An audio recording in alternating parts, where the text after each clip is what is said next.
Jay Crawford, Adam the Bull, Garrett Bush, Dustin Fox, Jason Lloyd, Tyvis Powell, plus, ba-da-da-da-da, you're loving him, Mikey McNuggets.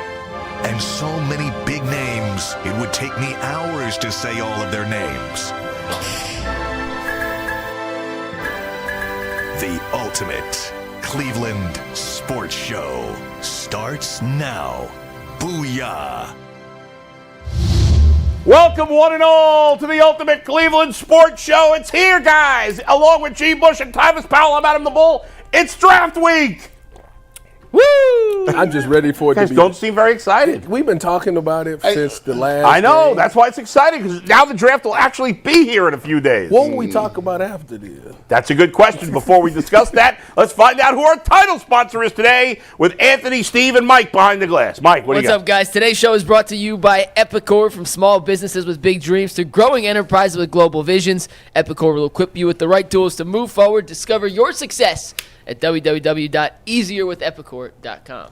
All right, what are we going to talk about? There's a lot to talk about. We're going to recap the draft. A few weeks from now, you'll have the schedule. We'll play the schedule game for a couple of days. The Cavs are in the playoffs. The Guardians have won 5 in a row or 4 in a row. Mm-hmm. There you go. I was at the Guardians game last night. We'll talk about that and the game later. We'll get to the Cavaliers and their game 1 win. Obviously, you guys talked about it. G was here yesterday. I talked about it yesterday. And, of course, we'll look ahead to game 2. So a lot to get to, but we're going to begin with the draft here in just a minute. But you guys have a nice weekend? I know you were here yesterday. Yeah, I was working. You were working. I mean, at this point, you're working every day. I'm working every day. You work on Sunday? Yeah, man. I got I'm out here. I've got these projects coming out. Yeah. So is it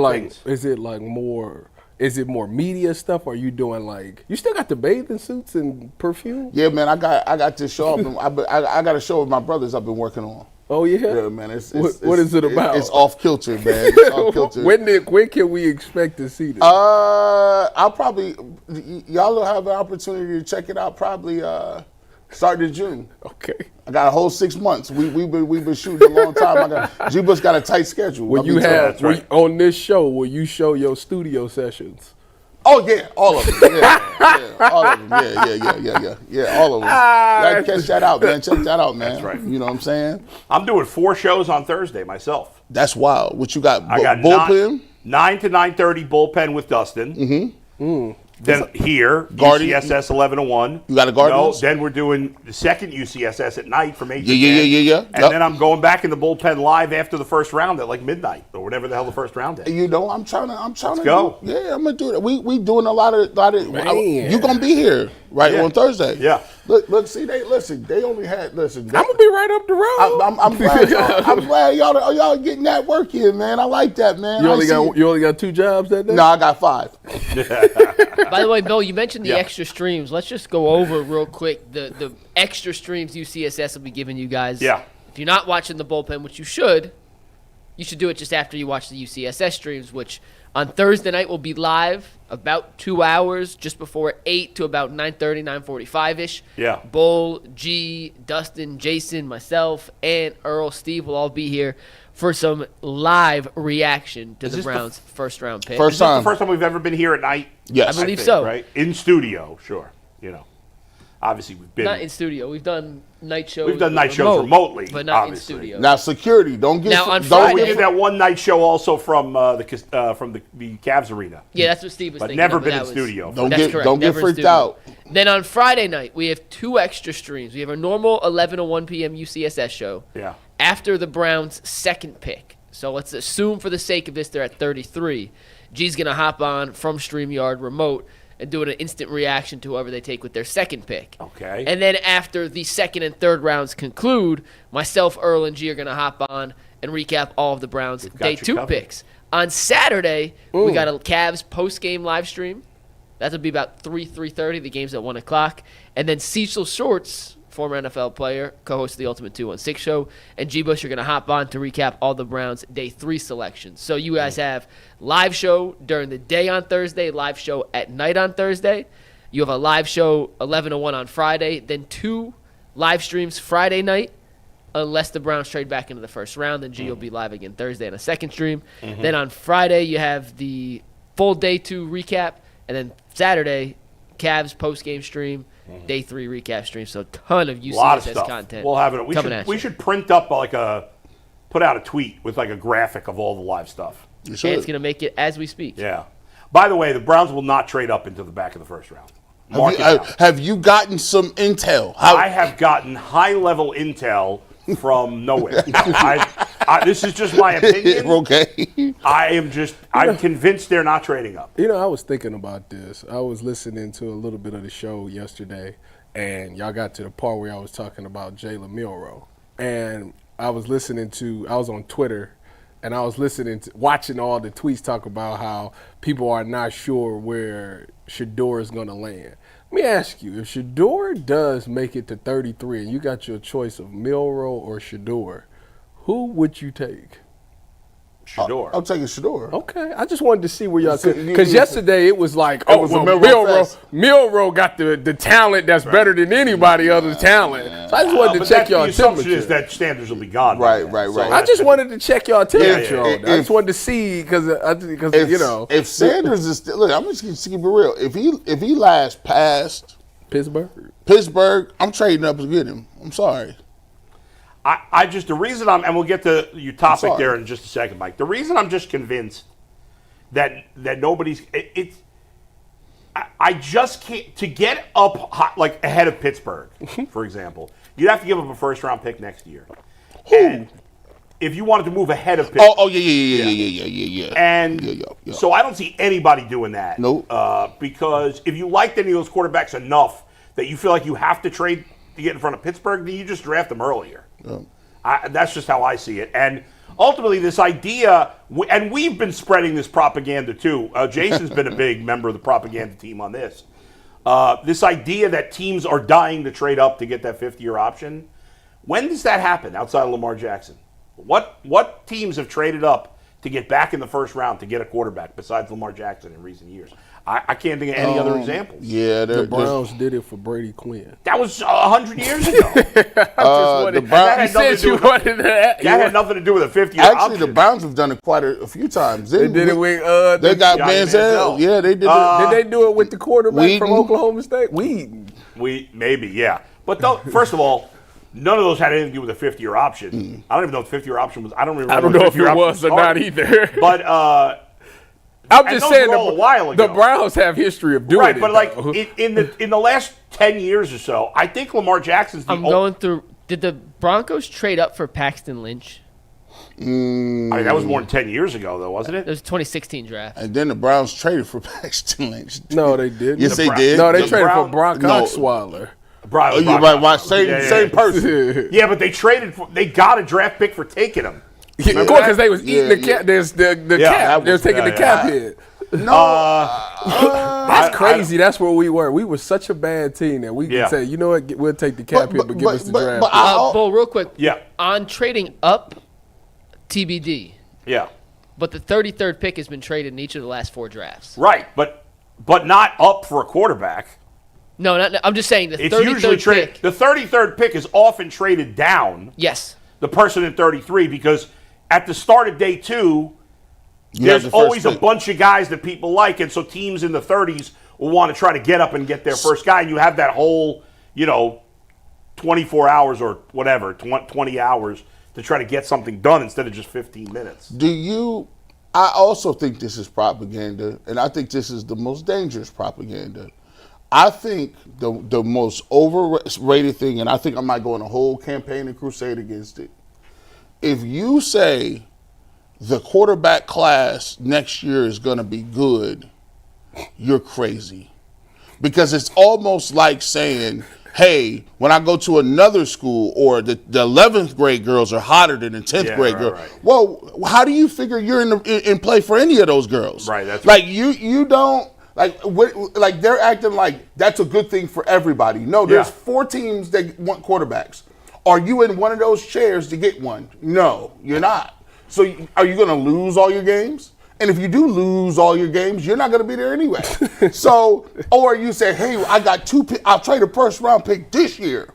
And then I'll have 2 next year. I'll say, okay, well, let's talk in specifics. You won 7 games. What is that, a 15, 16 pick? And then some team traded with you that was actually good because they thought you were suckers because they wanted to win now. So they pick is what, 21, 22, 23? And by the way, first of all, we don't know if next year's draft is going to be good. And we have no clue. Every year I feel like people say next year's draft is going to be good.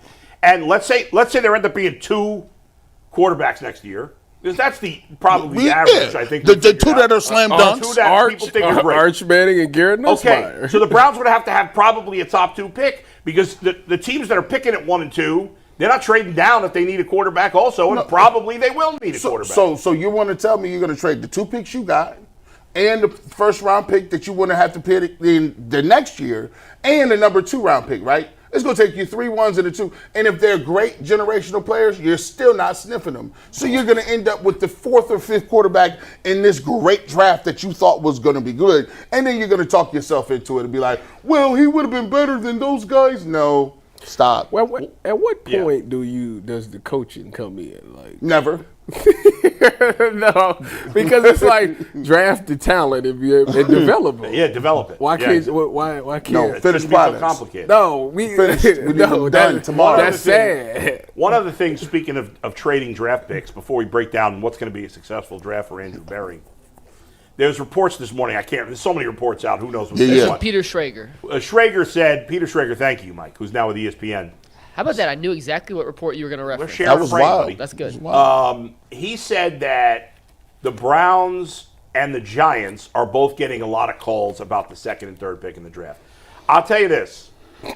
The only way I would consider trading that 2 pick and trading down is if I got 3 first-round picks, which they won't.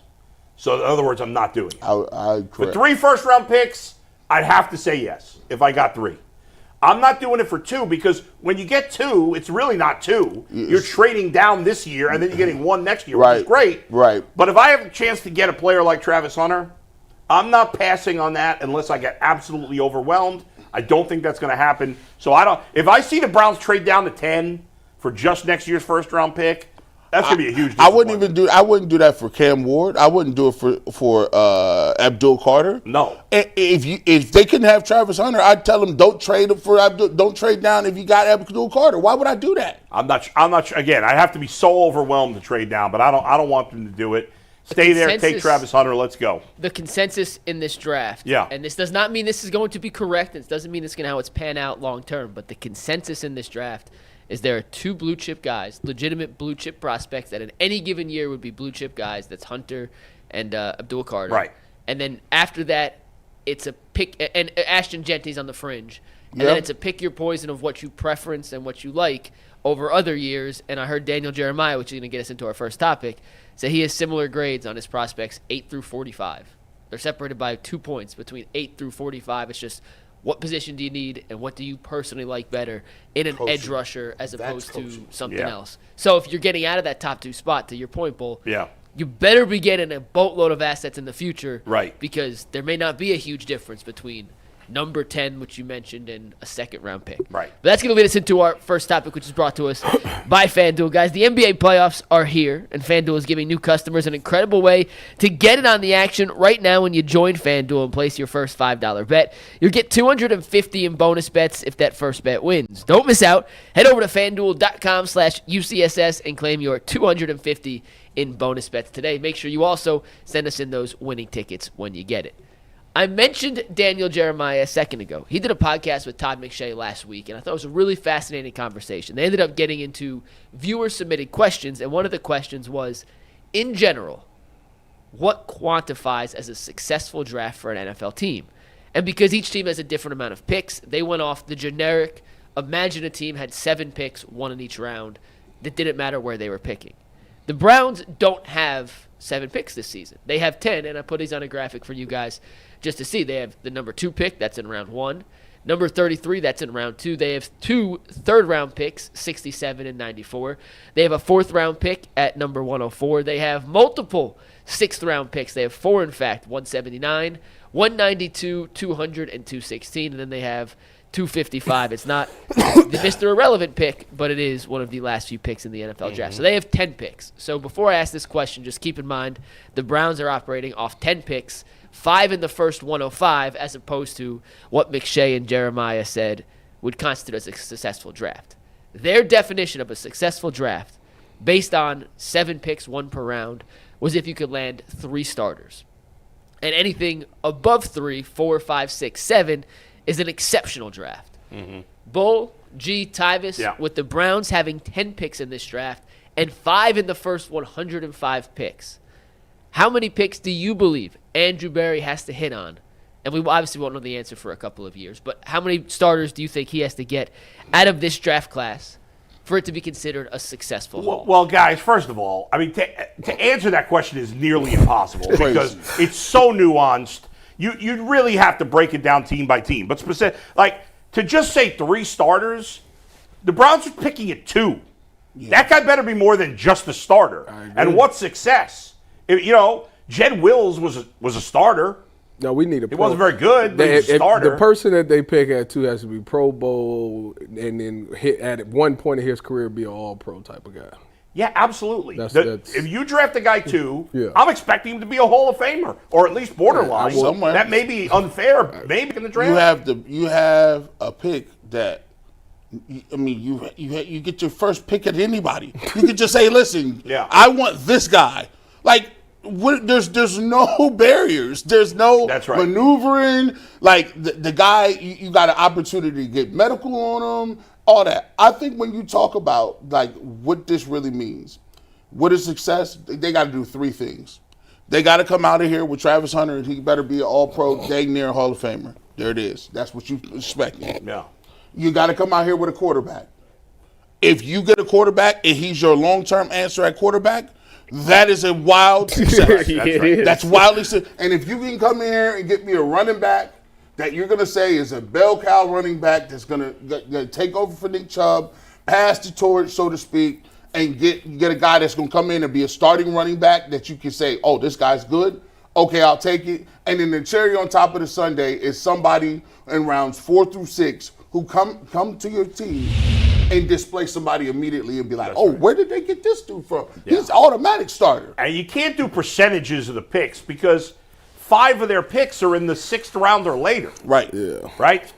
Yeah, they have 5 in the first 105 and then 5 in round 6 and 7. Right. So, I mean, if they hit one out of those 5 guys becomes a starter, that's a win. That's big time win. Now, to your point, this whole draft, like if Hunter's an All-Pro and they get there, let's say at 33 they draft a quarterback who ends up being their starter for a while. The rest of the draft could be they can be out of here. Still a win.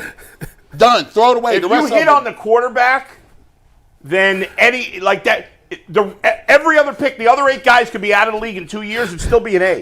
Yeah. If you had the quarterback and Travis Hunter. It just goes to prove you.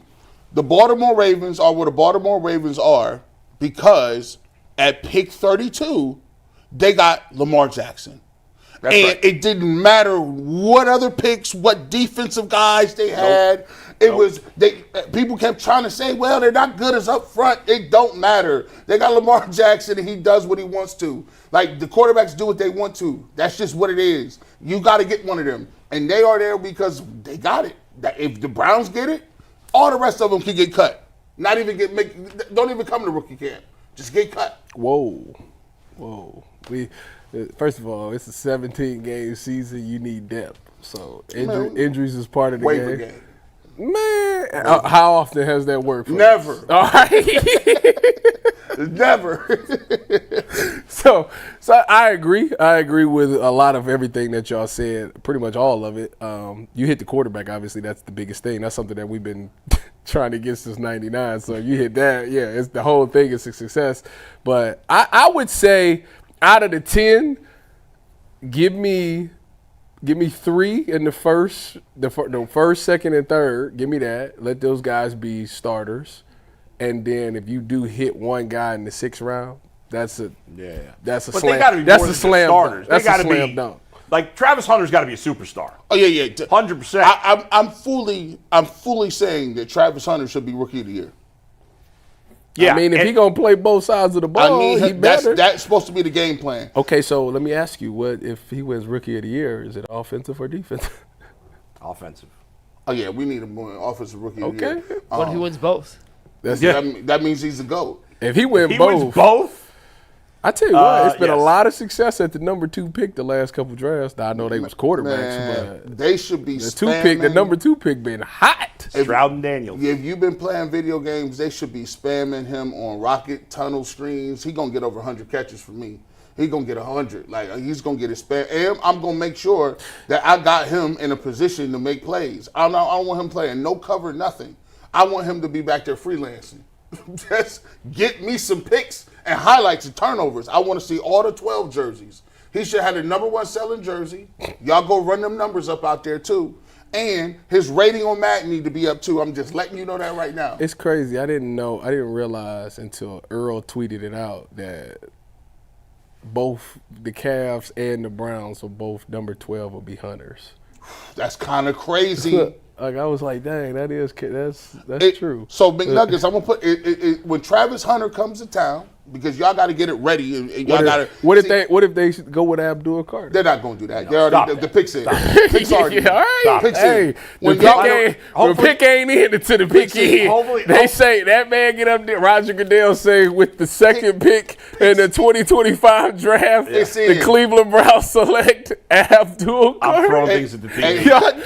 That TV You know what right the good there. thing is? We'll be That watching. It'll be a live stream, so you'll see them throw up in their hat. Guys, can you see this TV? Steve, can we get Put it? it We're going to be, so for Thursday's show, we're doing our first ever night show in studios we talked about. We're going to watch the draft on this giant TV. It's all set up, and I will throw things at the TV. And that's no offense to Abdul Carter. It's not that he's not good. That's exactly what it is. I got a once. No, it isn't. In most cases, when you say no Why is it so bad if they get Abdul Carter? because you're talking about a guy who could be great at 2 things. Two things. It's unheard of. Two things. First of all, whether they go with McNuggets just told you that both of them are considered blue chip guys. Yeah, but one of them's blue chip at two positions. That's not. Listen. I'm just saying. And one of them touches the rock. In this conference that we play in, this division that we play in, you would admit that defense is really important, right? I got one of them already. I got the biggest, baddest one of them in the game. Think if you can have. Ty, you don't pay Myles Garrett the most money for a non-quarterback ever. I hear what you're saying. I'm playing devil's advocate here. Then take another guy at his position. I'm playing devil's advocate here. I don't think they will because I think they picked up the JTS dude because he was a first-round pick. But I'm just playing devil's advocate. You don't like Mike Hall? What about him? He's a second-round pick. So what? What they got to do with it? Do we got to draft the D-line every year? He plays D-tackle, though. I need pressure from all over the place. You don't like him? Mike Hall? Mike Hall. He nice. Yeah. Hybrid. That's coming down the middle. Listen, I'll tell you what. But what about the other side? Though? How many sides you want, bro? You Both. get 15 points. You get 12, 13 points. Listen. We got Hunter at wide receiver and quarterback. End the conversation. And why don't nobody talk about this? Why don't nobody say this, McNuggets? Why don't people say you got one of the best pass rushers in the world? Every defensive back will tell you what's their best friend. A defensive back will let you know that a great pass rush helps them out. You already got Myles Garrett on one end. So you would admit that if you're in the DB room, you want them to take Abdul Carter. If I'm Travis Hunter, I'm looking over there. And think about it. Think about this. They already got a lockdown corner. So if you Travis Hunter, how good is Travis Hunter? And he's going to play with Myles Garrett and Denzel Ward. He's getting all number twos and jumping routes, Tyvis. I was doing I jumped on with Quincy yesterday, Quincy Carrier, and we was talking about this, and he was asking me how would I use Travis Hunter, and I said, the thing about the situation that he falls in, he's in a unique situation because you don't need him to come in and be the number one corner. You don't need him to be the number two corner. Assuming Martin Emerson get his stuff together. So he asked me, okay, if that's the case, how would you use him? I said I would put him in on defense on obvious passing downs, and I actually would run a dime package and make him be like a robber. I'd play him like an extra safety for the simple fact that you don't have no responsibility. I always say that his ball skills is the best in this class. He sees things and he got great instincts. I would put him at the robber position and tell him to look at the quarterback and go rob something instead of him playing just man-to-man, which that's fine. You'll do it from time to time. Yeah. But I think most effectively for a guy that won't get to spend a lot of time with the defense, I say go play robber. This is what I'm talking about. That's it. That's being creative. Put the camera on me. Put the camera on me. This is what I'm talking about. You get in there and you tell them that exact same story. They're not going to listen to me. That right there is what you got to do. You work for the Browns, Tyvis. You're on the staff. You work. We in the building. You're in the payroll. Jimmy has them pays you. I'm just a radio guy. Bro, listen. I need you. I need that same analysis. That's it. He said it right there, people.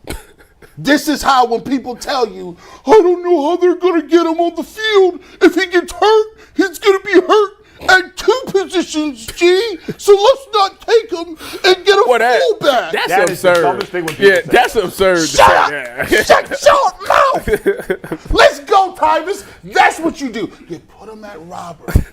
You tell him to go out there and say, no, we got Denzel covering that. We got Martin Emerson being physical. We just need to get got G New in the slot. You good. By the way, we just need you to rob them over routes. My first bold prediction today was that the Browns would not trade up into the first round.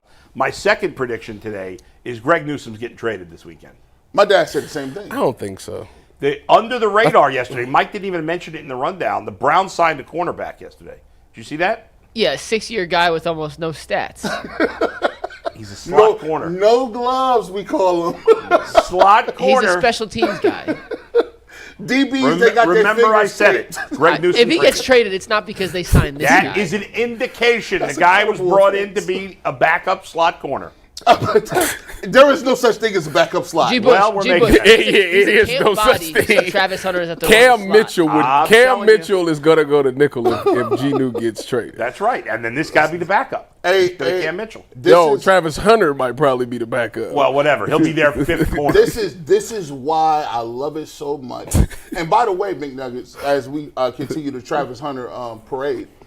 My dad said the same. We are, by the way, when he gets drafted at number 2, does that make him already the most recognizable Cleveland star? No. That, my friend. Who? No, it's still Donovan. Mitchell, I Donovan. think. Yeah. Especially in the middle of a playoff push right now. Clevelanders, Donovan. Hey, listen. Donovan got the city on fire right now. He got the city on fire. He's already in the top 3 cooking. Ty Jerome's not a bigger star in the city right now? No. No. Travis So, Bo, Yeah. to put a bow on this conversation, let's we'll get to some more draft stuff Yeah. later. I know it is a very nuanced question, and Yeah. there are different levels of success with the second pick versus the 22nd Yeah. pick versus not having a first-round pick. But with 10 picks in the draft and with 5 in the first 105, Barry have to get 4 legitimate starters out of this class for you to look back on it and say, you know what? Kudos to Barry. It's a good haul. Yeah, that would be great in a perfect world. I don't think that has to happen. Travis Hunter's got to be a superstar. Whoever they take at 33 has got to be at least an all-pro. That's high expectations, but tough. Sorry, at least a Pro Bowler. Okay, I'm about to say all-pro. You say he's the best 22 player in the got to league. be a Pro Bowler eventually, not necessarily right away. And then at least one more starter good starter of the next 3 picks. But again, if at 33 they take a quarterback and that guy hits and Hunter's a superstar, to me that's enough. I want more. I'll get. So greedy, let me ask you Go ahead, this. go ahead. It's just last time when we played devil's advocate. Let's say that Cam, Shador, Jackson Dart, and Milroe go in the first round. Yeah. Okay. What do you do at 33 then? Are you going to take Shuck? That rhymes with. I doubt that's going to happen. But Just saying, what if it did? if it does, I don't think they take Shuck. Best available running back. So you going running back? I could see them taking a running back there. I could see them definitely taking an offensive lineman there. I could definitely see them taking a defensive lineman to tackle. Another there. receiver? G don't if wanna hear Ibuka's that. still there by any chance? Why are they going to take a receiver? They just drafted Travis Hunter. I'm just asking questions. I mean, I guess it's possible, but I'd be surprised.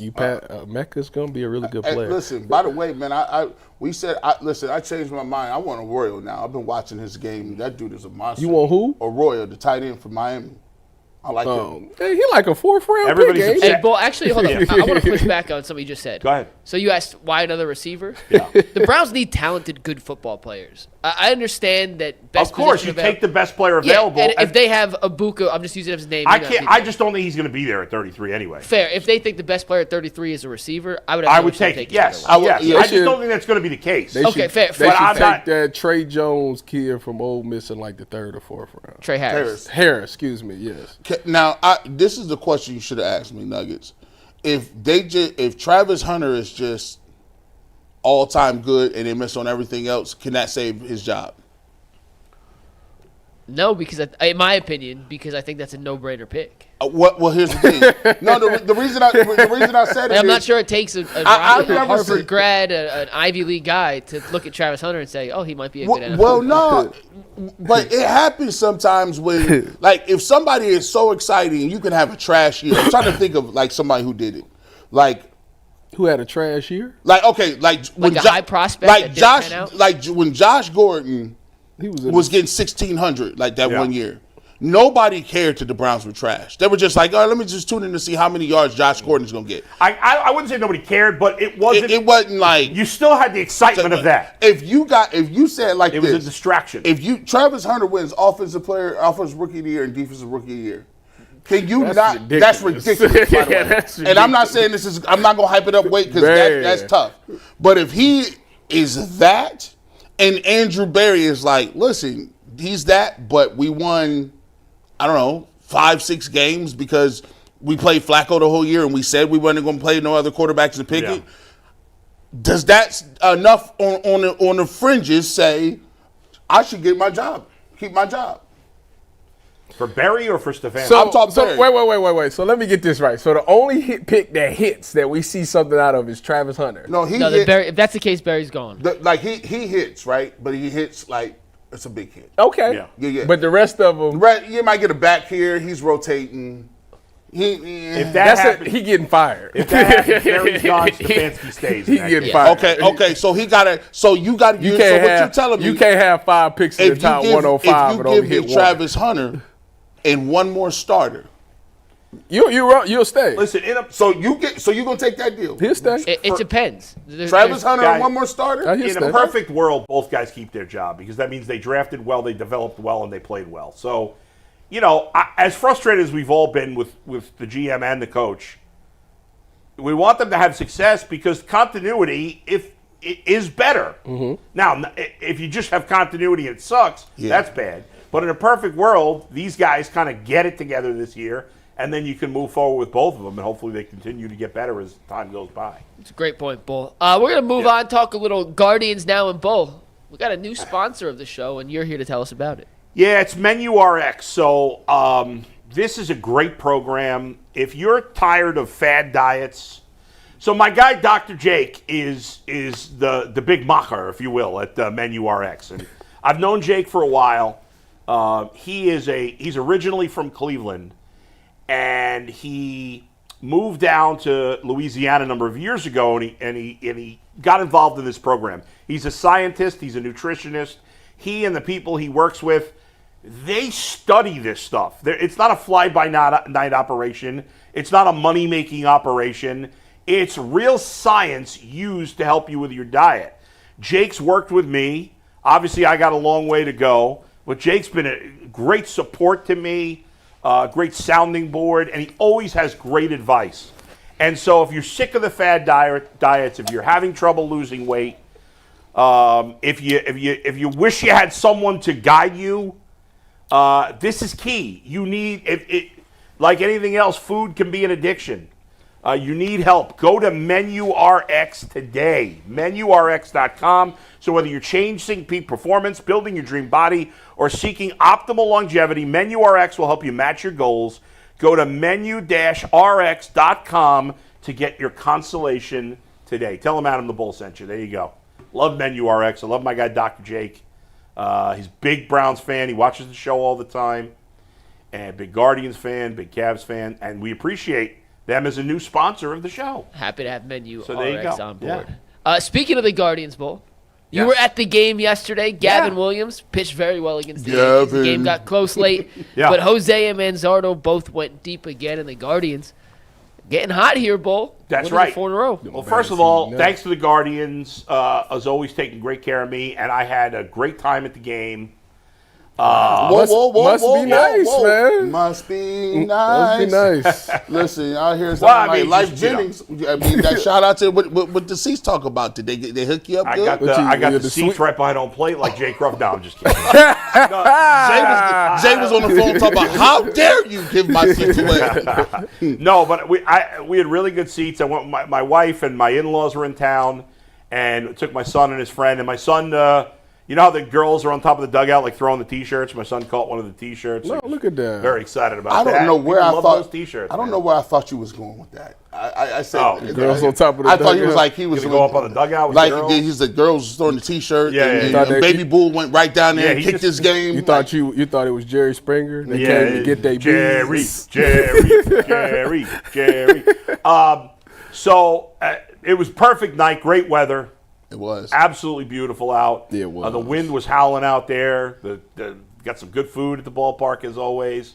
The new seats are great. They're a little wider for guys with a big, if you got a big ass like me and Gavin I Williams. gotta go to a game. I ain't been to a It's Guardians fun, game man. in a long time. Now, there were a lot of Yankee fans, which is disappointing. Nah, They that's had a always- big presence. Well, but it was a Monday. I'll give them credit. There were a lot of Yankee fans sitting around me. They weren't obnoxious at all, which was surprising. Now, the Guardians were winning all night. So. They had nothing to be obnoxious about it. It's getting smoked. Yeah, they did. But the interesting thing about Gavin Williams, obviously he has struggled so far this season. But the first inning, I was worried because in the first inning, they had a batter reach on an error. It's a play Rocchio should have made. And he walked 2 guys. He had no command in the first inning. He threw 26 pitches in the first inning. And I think he threw like a dozen balls, maybe 13. I mean, he just couldn't find the strike zone. Well, then he locked in. And innings 2 through 6, he was lights out. He threw 60 pitches in those 5 innings from innings 2 through 6. Didn't give up any runs. So he had a shutout going into the 7th. He started the 7th. He gave up a base hit. Then he gave up a 2-run homer. I think it was Dominguez, which made the score 6-2 at the time. He then got an out, and then they pulled him. But so he ends up giving up 2 runs. But I thought it was one of the best performances he's ever had, especially when he had no command in the first inning. He was great after that. He gave up the home run, but he was great after It was just nice to see him go in and pitch for that long. Yeah. Guys is getting pulled in the 4th, 5th inning. Yeah. He at least made it to the 7th. I know, obviously, he was kind of out of gas there, but, that's good. That helps the bullpen out. Now you don't, especially up against a team like the Yankees who generally hits well. Obviously, there wasn't a good night for him last night, but I think he did himself some service there. I'm very confident in him moving forward because I hadn't seen the hype. Everybody was, you got to wait to see Gavin. And it's been like, okay, what am I supposed to be seeing? But to see him do that up against that lineup with the Yankees, now, granted it ain't last year's lineup, but to do that against the Yankees in a big-time game like that, like, all right, this guy, he got what it takes to thrive on the big stage. Yep. Man, the Gavin bros is out there. Nick Wilson, he's one of them. Gavin. Is his nickname the Big Rig? Yeah. I didn't know the that. big, It is the Big Rig. The yes. big I had rig. no clue that They was. love where the hell the that big came rig. But here, I'll look it up. it was the first time where I saw Gavin Williams and was like, oh, I see why they try to have you hired Tanner Bobby. Yeah. It was the first time. Because both of them, it just seems like when he locks in, he has more room for error. Like when he locks in, he could turn up on these strikeouts. Like he's mowing people down. Yeah. Bobby looks like he got to play to contact a little more, and if he's wild and out of the zone, he can hit hard. When you look at Gavin Williams, I didn't really see it.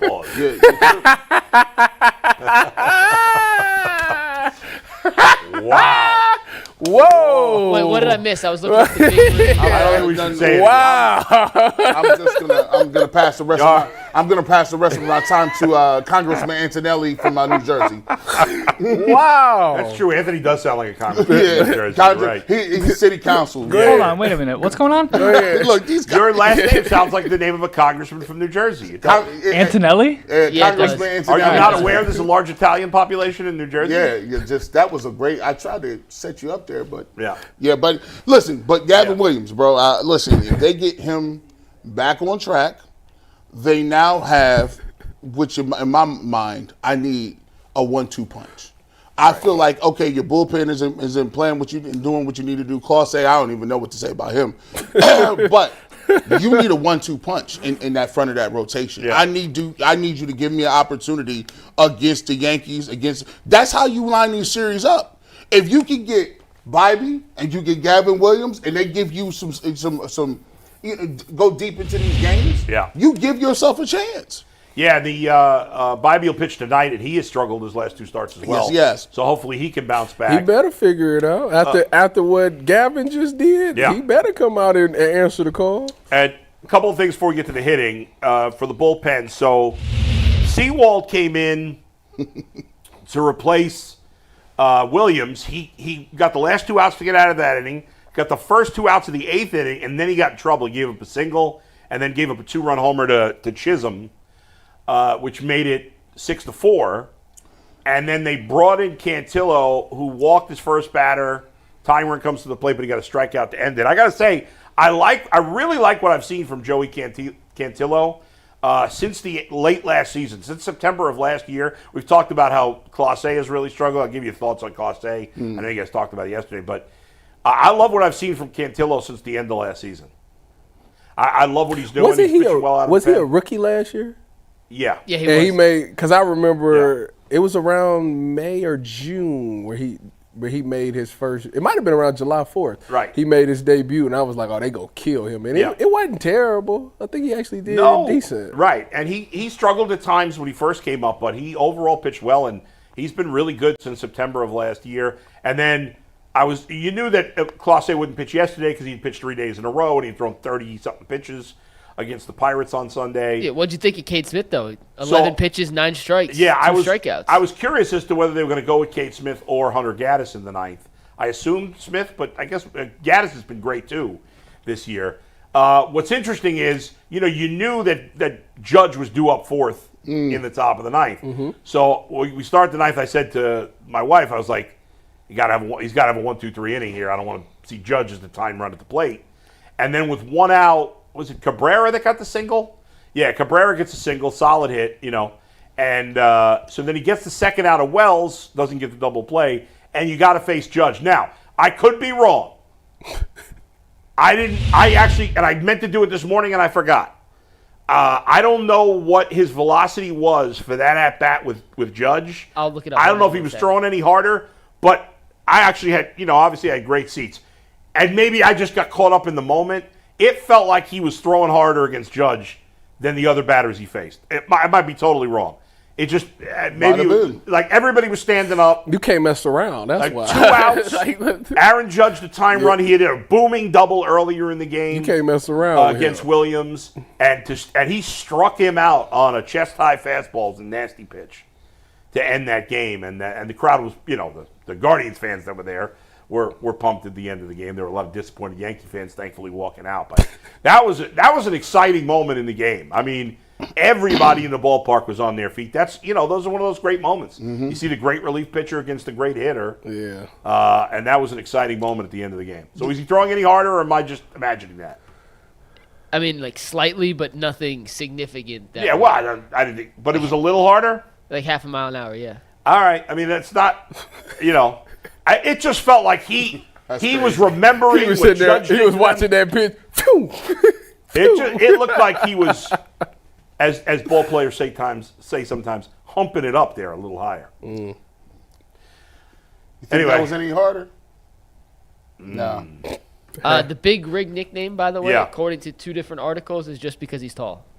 That's crazy. Okay. Nothing else. Everybody Nothing loves And we him. talked about his fat ass last Is year. it Derek and the Riggs the same thing? We gonna stop. good. You gotta- We gonna stop. Is this a synonym? Yeah. Is a Derek and a rig the same thing? I have no idea. A rig, the Big Rig's is an oil. Right, I right. assume that's an oil I think reference. a derrick is something that's like not a truck. It's in the ground, right? An oil derrick.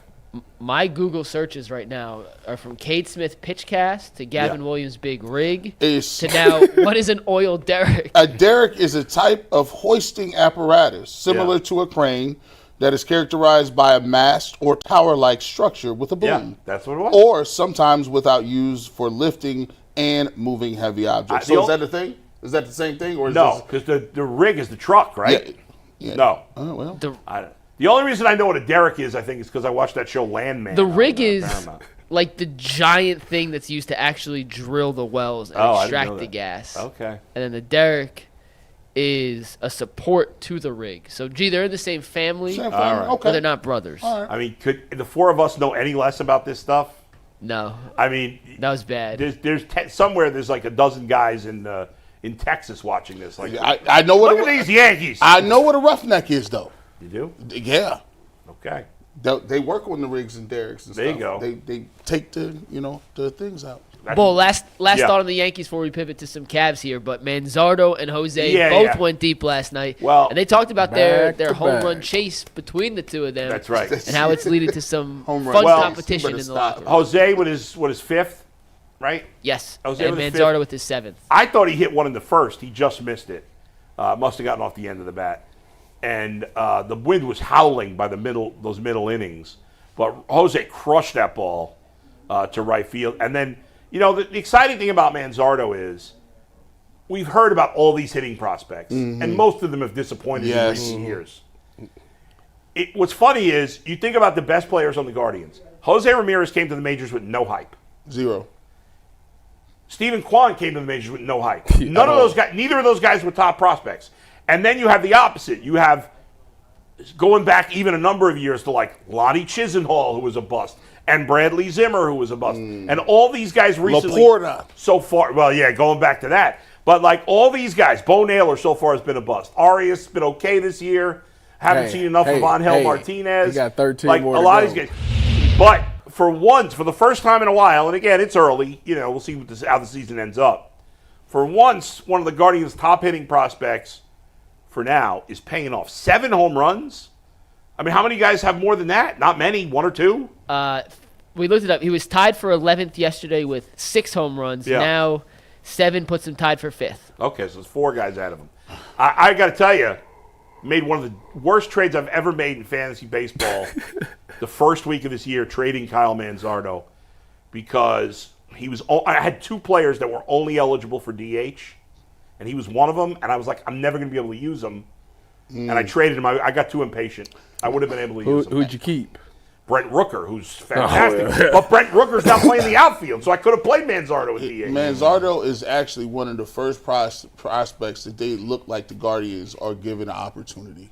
Or a legit. Like, I get frustrated because they move him up, move him down, move him up, move him down. That's not true. Because I wanted him to play every single day. I don't care if it's at DH or first base. Every day. I wanted him to play like that. And guess what?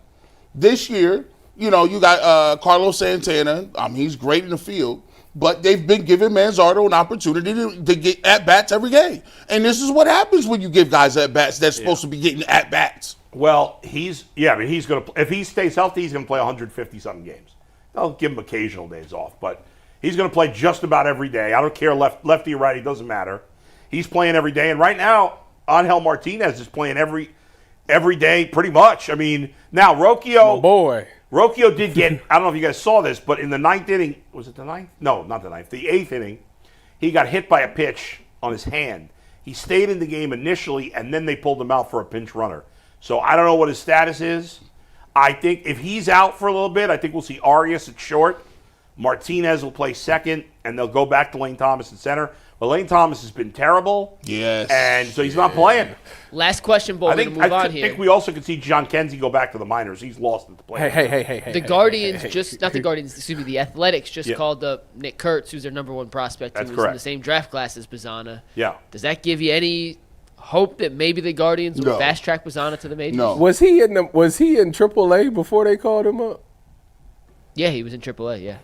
It doesn't matter. And Bazzana's still in AA. It doesn't matter. I just want to see him in Columbus one time. Okay, I mean, they may, but I think with him, they're probably he's going to go straight from AA to the majors. But if he kills it, I haven't looked at his stats the last He fell off a little bit. He fell off a bit with the Bazzana report. And remember, Nick Kurz was killing it down in AAA, Mike. So Bazzana's got to kill it to get. But the A's are a team that usually does not bring guys to the majors very quick. So yeah, Kurtz was hitting 360 in AAA.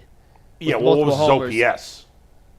I just hitting 360. How many homers does he have? He had a lot, right? He had 5, already. Bazzana in AA is hitting 278 with an 834 OPS, 1 homer, 9 ribbies. He was a little hotter than that about a week ago. An 830 OPS is still very good. So good, but it's not killing it. Yeah.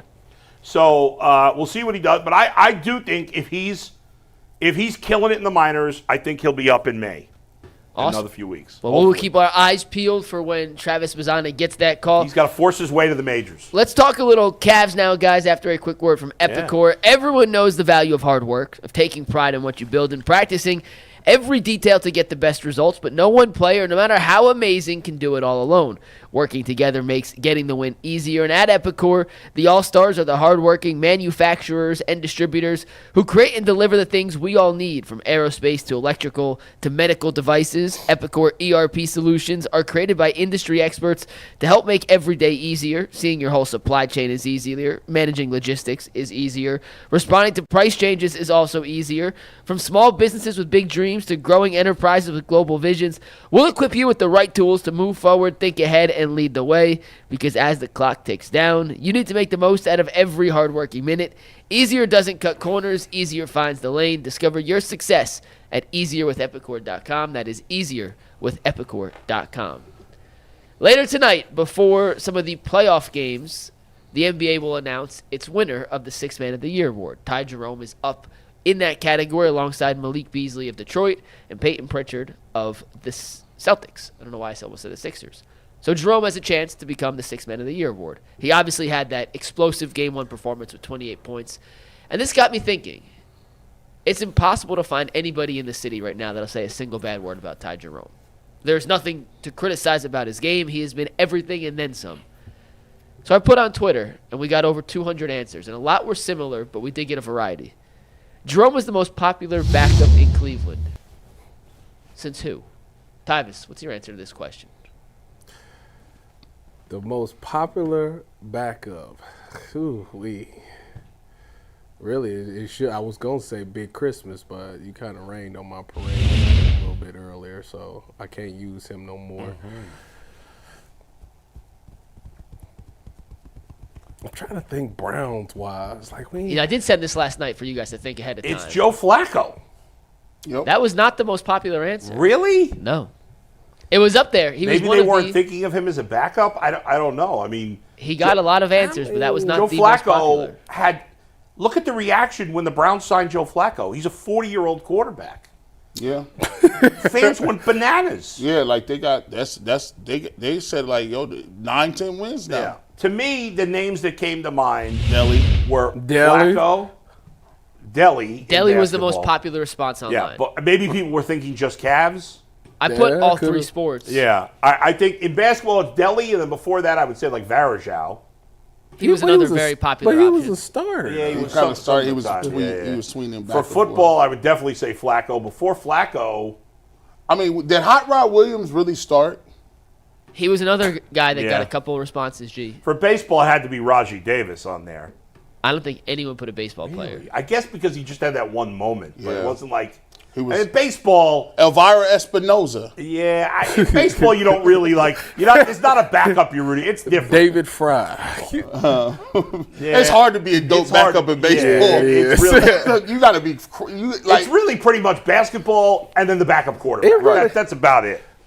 I think. yeah. Is there a backup at any other position in football that fans get clamor for? Running. It ain't no really good runner. Brady, no. Well, Browns fans go nuts for the would- 5'9" white wide receiver every training camp. There's always like some dude, and then some guy from Parma says, that guy's going to get picked up by 12 teams, and then the next week he's playing in the Arena League. I'm really trying to. What is No offense to Parma. no? What's the who was the quarterback with? Man, I can't even. Brian Hoyer. Kelly Holcomb. That was him. Yeah, Kelly Holcomb. Kelly Holcomb, you want to see just, I picked a couple answers from online. I'll read these through real quick. Steve, you want to take tag board here? That Kelly Holcomb was. Very Joanna popular. said Flacco easily, probably a better comp than Deli, despite the sport difference, who was a gritty defensive pest who can hit open threes and play a glue guy role, while Ty is crazy fun to watch on offense. We had Anderson Varejao, if the gift would play, but That's it's what I not mentioned. going to play. No, I mean, you guys Why mentioned a is lot it- of these. oh, yeah. Flacco and Austin Hedges. I'm not sure Hedges is as popular, but it's a The good media answer. loves Hedges. Since Ty Jerome yesterday, I'd have to say since Ty Jerome 3 days That ago. was a great one. I By the appreciate way, that answer. Great tweet. Everybody's prisoner of the moment. Deli, way bigger than Ty Jerome is now. Not even close at his peak. Don't be prisoner of the moment on. They were writing songs about Deli. And we had our guy They Bill wrote write a a song song about Ty about Ty Jerome. Now it's easy to At do his because peak- anybody can do it. Listen, I relived this with Jason. Y'all Yeah. got to go back on the timeline. I'll be in the YouTube time machine. Remember, Nostalgia. they lost to the Golden State Warriors game 1. They didn't have Kevin Love or Kyrie. Kyrie played the first game, but he got hurt going into the last quarter. Deli came in Golden State with LeBron and beat them in Golden State. He almost died. Then he almost came does, back yeah. and won game 3 at home, Yeah. going away. And that was it. Deli played Steph Curry And that was it. nose to nose and was better than Steph Curry He ran- for 2 games. He ran out of gas. and then he almost died. Yeah, he ran out of gas. They took his life points. We all love Ty Jerome, okay? But it is a slap in the face and an insult, and you're embarrassing yourself if you put Ty Jerome ahead of Deli. Deli fought wars. He went Are you talking he in went terms to of championships. Are you talking in terms of popularity or as a player? There is Popularity. Jerome was a better player. Deli's popularity way beyond what Ty Jerome is. And if you say anything different, you only- weren't here. I wasn't or here. You're lost in the No. sauce. I abstained from this conversation. I agree that it's between Joe Flacco and Deli. Like I think that's Deli, you can't really argue too this is anybody peak- that's up there with them two. This Deli's is a champ. This is peak Powers. He's not a champ. Yes, he is. He won a championship. Yeah. What are you talking about? He was here when we won. Yes. Dellavedova was here in 16. I thought he went Now to the I'm doubting Bucks. myself. I thought he went to the Bucks. I thought that was 17. Damn. You sure? Look it up, Mike. Now I'm doubting myself. I thought he left and went to the Bucks. Everybody, we should know that off the top of our heads. I feel like that's not the right. 2016 Cavs roster, Yeah. 15-16, correct? Oh, he was Yeah. on the roster. He had 15, 16. Matthew Dellavedova was on the roster. Of Yes. course. So All right, he was I don't know why okay. So doubted I myself. thought he went to the Bucks. I'm a year late. No, Tyvis, that is one of your biggest missteps to think Delly wasn't on that championship team. Seriously, like that's a gigantic miss by you. That's a bad job out of you. And he had us doubting. He had us doubting ourselves. He made me doubt it for a second. So he Wait left. a second. So wait, It he was a long he time won ago. the championship and then left the year after that. So look at this. In game 2 in Gold State, Delly played 40. The year they won? The year they lost. Oh. He played 42 minutes. That was crazy. Tyvis, he did sign with Milwaukee the year after they won the championship. Okay. Right. He came back in game 3 and played 39 minutes and he had 20 points, 5 rebounds, and 4 assists. Yeah, how many points? 20 points, Dang. 5 rebounds, and 4 assists against prime Steph Curry. So I wouldn't say Delly prime. in the win. It wouldn't say prime Steph Curry. that wasn't prime Steph Curry. That was prime Curry. wouldn't That was say Chef. What? He got his nicknames them years. Are you crazy? I wouldn't say. I feel like his prime was What? maybe the year after. What year did he win MVP? Unanimous. He Hold won on, two- we have to cut Tyvis's mic. I mean, he is out to lunch This right might be now. the worst segment that anyone What person year on this show has did ever had. did Steph win MVP? He won Back to MVP back. in 2012, 2013. He won MVP in 14, 15. He won MVP in 15, 16, Tyvis. That year was his third MVP. What are you talking It about? was 10 years ago, man. That was his 10 peak. years ago. Like I Tyvis, just, he was in the stretch. 100% was his peak. That was You're that right. was, he had a You're 7-year right. stretch And where he I finished was in the top wrong. 6 So- of MVP. All due love to Ty Jerome, and I mean, who did not have a ball watching him play Sunday? It was incredible what he did. But there's no way in terms of that bench guy that lit a fire under the fan base that you can put him in a category with Delly unless he plays for a championship. Now, here's the thing. Ty Jerome is way better basketball Way player. better. Like Way his better. skill set. No, that's not the argument. Yeah, that ain't the argument. You're We asking fought me the for it. better player. But, like, this- Yeah. Now, Delly was never as good as Ty Jerome is this year. This is crazy. I don't want to tell y'all this, but I'm starting to believe if the Cavs are going to win a championship, it's going to be behind like somebody like Ty Jerome or these bench guys getting 25 or 30. Well, but they got to listen. So it's going to have to be games where Yeah. they win games and you're like, they should have Some let games. them win. Some now, games. Now, Mobley and Hunter got to play a lot better if they're going to yes. win it all. Oh, And yes. Allen. You got to throw Allen in there, too. And No. the rebounding, the No. long rebounds got. And I love. Did you see what's the name did? Donovan Mitchell. He during the game they showed him. He said, "I know he shot it, but that's the energy I need right there. That's right. That's the energy every time right there." It was like Hunter didn't even play in the game. Yeah, he did. By the way, I know Hunter you had guys zero- talked about it. zero I'm points. sorry. I can't. Please don't put Isaac Okoro on the floor anymore. oh yeah, We're gonna dive into that I'm tomorrow sick of the on the show. propaganda. He about to- He's the defensive truth. he about to hit his next three. I'm not interested. Bull. The next time he Yeah. on the court, he shoot No. a three is going in. No, he's scared to shoot. When he Look, does shoot, he misses. I felt it. Listen, I felt it in hey, this. I'm in this- telling y'all. If Sam Merrill could play defense like he did that last game, that's the last thing. Sam That's Merrill what I got up in there and said, "Give me the ball." Sam Cash. Merrill was tied for the game lead in block shots in that game. He was awesome. We're going to And- do a whole thing tomorrow Yeah. on the Wade, because Wade was not good in Game 1. Okoro did not live up to standards in Game 1. No. Hunter had 0 can't points believe Hunter. in 16 minutes. We're going to do a whole thing I tomorrow. thought Jarrett Allen was fine, Mike. You Max think Jarrett Strus Allen- ball. Allen was okay. He was okay. Max Mobley Strus didn't have a ball. rebound in the first half. Yeah. All right. Struess played well. Merrill was incredible. Jason and I did a lineup, Cavs show Max this Strus. morning. Yeah. We talked a Get little that bit off about right that. We got Mary Kay in a second, but I want to ask Yeah. one last question on the Ty Jerome Yeah. popularity thing as Mary Kay checks in, and I'm going to get a mic check from her real quick. If Joe Flacco tomorrow showed up to his press conference, and this is Zach and I talked about this yesterday, Zach Yeah. Jackson. If he showed up to his press conference tomorrow in a Ty Jerome jersey, would his popularity reach levels that it could ever get to again with how much Bro, listen. Browns fans love I mean, Joe Flacco Yeah, and Ty right. Jerome? I don't think that. Listen, you get this mic check going. I'm gonna tell you this. Joe Flacco is. I know about propaganda. Propaganda is strong. It gets to the core of who you are. Joe Flacco, you got to understand when this draft happened and Joe Flacco, the people gonna start saying, Joe Flacco got a whole year in the playbook. Joe Flacco know all the plays. Last time he came off the couch. Can you imagine what he gonna do? Oh, yeah. Look at all the weapons Joe Flacco got. He didn't have he had Elijah Moore. We got Travis Hunter now. We got Amari Cooper, Jerry Jeudy. We got now. We got exponentially better pieces around Joe Flacco. And look at the leadership. They gonna listen. By the time he do his first press conference, he gonna have 75% of the city saying that the Browns at worst is getting a win. I'm gonna let you know that right now. And can win the Super Bowl. Right now. Yeah, that's happening. That's propaganda is happening. Let's talk to Mary Kay. He's talking at 12:15 tomorrow. We'll either break it down later on tomorrow's show or on Thursday if it wraps up afterwards, because Stefanski and some other players are talking as well. We're gonna bring in Mary Kay after a quick word from Amazon Fire TV. Did you know your Fire TV is also an Xbox? You can turn any TV into a gaming and entertainment hub with Fire TV Stick 4K devices. No console required. Just grab your paired controller, subscribe, or sign into Xbox Game Pass Ultimate with EA Play included, and you're ready to play. You can dive into hundreds of premium titles as easily as you stream your favorite shows. It is gaming made simple, and it's all on your Fire TV.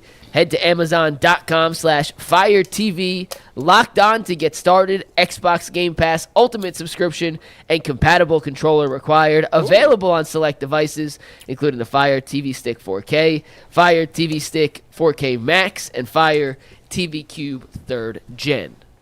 And with that, we are thrilled to welcome in Mary Kay Cabot to the show. How you doing today, Mary Kay? I'm doing great, guys. How you doing? Good. I got to ask the first question, Mary Kay. Listen, apparently you were on the radio, and my wife's an avid listener of all of your interviews. I don't know where she finds them, but she said, I heard Mary Kay on. And I said, yeah, that's great. I said, what'd she say? I need you to ask her a question. She said, Kenny Pickett start. I like Flacco. Why will Flacco not start? Apparently, she's spooked thinking that Kenny Pickett is going to start. And I said, well, I mean, they are having a quarterback competition. Can you quelch any of the doubts that Joe Flacco will be a starter, because she's nervous now? Well, yes, I was asked that on the radio, and my answer was who I thought, would be the starter on opening day. I said Kenny Pickett over Joe Flacco. And the reason why I said that is because I have been listening to the Browns talk about Kenny Pickett all offseason, and they are really high on Kenny Pickett. And one of the things that they really like about Kenny Pickett is that generally he doesn't turn the ball over a ton. I think they look at him as a player who came out of somewhat of a dysfunctional offensive situation in Pittsburgh, where his offensive coordinator got fired in his second season. He had some mercurial wide receivers that he had to deal with there. I think they're looking at Kenny Pickett as a player who can come in here and have some of the same kind of success, maybe not quite as much, but that some of these other quarterbacks have had in their second and third chances. I'm talking about the Sam Darnolds, the Geno Smiths, the Baker Mayfields, the Jared Goffs of the world.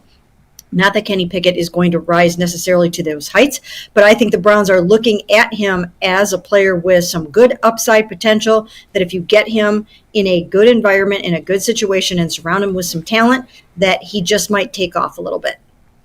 Yeah, I guess anything's possible, Mary Kay. I know Aditi Kinkabwala likes him as well, so she's always trying to talk me into him. I don't buy the hype. You're right. I don't feel like Baker and Jared Goff are in the same group, because they had success in their first stops to some degree. But Darnold and Geno, yeah, they had done nothing until Geno went to Seattle and Darnold last year with Minnesota. So anything's possible. I hadn't really, once they signed Flacco, I really didn't even consider the possibility that Pickett would start. But I listen, Flacco is 40 years old, and just because the fans were excited about him, you're right, doesn't mean it's a short thing. Do you believe that there will be an open competition between those two and maybe even whoever they draft? Absolutely, 100%. I believe there will be an open competition in camp. I don't, by any stretch of the imagination, think that when they signed Joe Flacco, they told him he was the starting quarterback for this football team. I think they told him the same thing that they told Kenny Pickett, that he'll have a chance to come in here and compete for that starting job, and it's going to be let the best man win. And I think that will bring out the best in everyone. Now, Joe Flacco, of course, has had tremendous success here. He knows the personnel, he knows the terminology, he knows the coaches, he knows the scheme.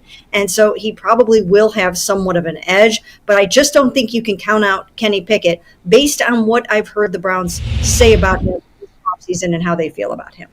Mary Kay, obviously you're the quarterback guru when it comes to drafting them. Who have you decided is the best quarterback in this draft? And should the Browns consider it at 2 instead of a Travis Hunter or Abdul Carter? Well, I'll tell you what, the more due diligence I've done just over the past even week or so, we know that Cam Ward's going to be gone. We know the Browns have somewhat pivoted away from Shedeur Sanders unless they can possibly get him somewhere later at not too great a cost. But I've been doing even more homework lately on Jalen Milroe. I wrote a column yesterday saying that they should be aggressive in their pursuit to move up in the first round and draft Jalen Milroe. And here's why I say that. Okay, we can look at Jalen at Alabama and find some things that 40, and you couple that with the arm strength that he has, really tremendous arm strength. He's a big player. When you look at even a Josh Allen, I think he ran something like I can't remember what it was in the 40, but it certainly wasn't anywhere near a 4.37. And you see what he's doing in the NFL right now, just in terms of running around, making plays, and scoring the football. So I just think there's something from a traits standpoint that really intrigues me about Jalen Milroe, and I think he's worth taking a chance on. I would give up some draft picks to get him. I mean, what would be so bad about giving up your 33 to move up to get him this year, a second-round pick next year, and then something else? The question would be, how high do you have to get him? Because I'm sure I'm not the only one seeing these tantalizing skills. You know, it's interesting that you talk about the physical traits with the arm strength and the leg speed and all of those things. They said the same thing about Anthony Richardson. What makes him different?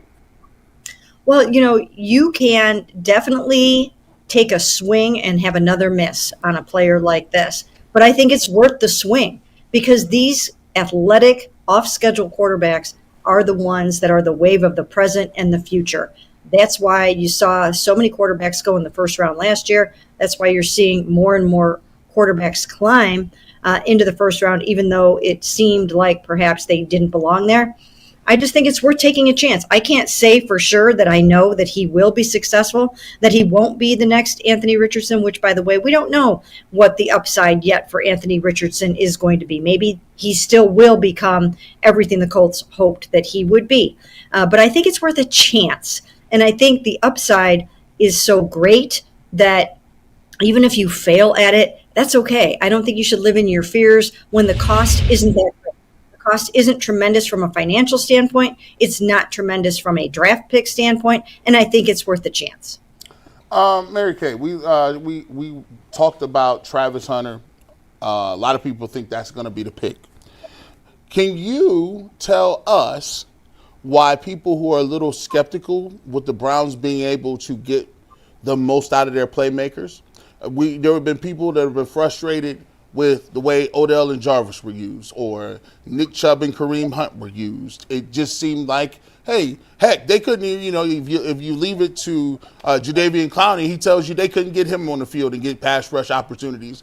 What makes you feel that if they take Travis Hunter, the Cleveland Browns organization will find a way to incorporate him offensively and defensively to maximize his production?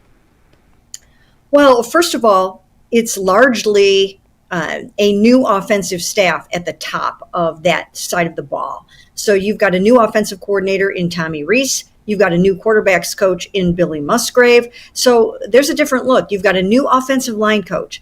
Everything is pretty much different on offense once again. And so I think that's why you can look at this and say you can't judge them on what they've done in the past. And then from the defensive standpoint, they would already know what to do with a cornerback like that. Jim Schwartz, I'm sure, would be amazing at deploying a Travis Hunter on that side of the ball. So it would just be a matter of what they do with him on offense. And I think it's pretty obvious how you would need to use him there. I think there would be so many different things you could do with him on the offensive side of the ball. So I don't think it would be an issue. And I don't think that this current offensive staff should be judged for the sins of some of the past. Mary Kay, are you 100% convinced it's going to be Hunter at 2 or not quite? Not 100% convinced. Not 100% convinced. No, Okay. I think that anything can still happen in this draft. And I think we just have to kind of sit tight and sort of see what happens. I think it's trending that way. Yeah. And if I had to make my mock draft today, that's who I would put there. But I can't say that I'm 100% certain that will happen. I'm curious, the Browns in recent years, including Watson and Hunt and a number of other guys, draft picks the last few years, they have seemed unconcerned about character flaws and off the field stuff in recent years. It hasn't seemed to be a priority for them at all. And we've all used the line, you can't have 53 choir boys. We get it.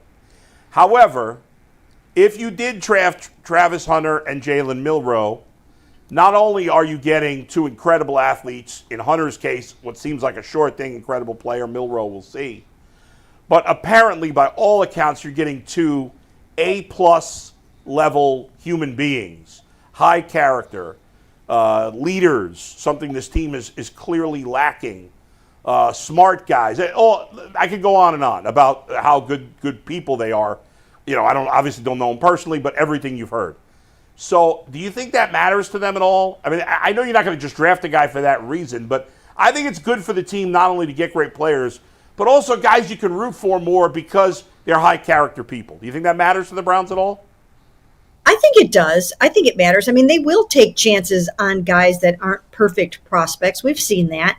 But usually when they do that, they try to make sure that it's a good person who made a mistake instead of a not so good person who made a mistake. And I think that's the big difference. Now, in terms of these two guys, they have impeccable character.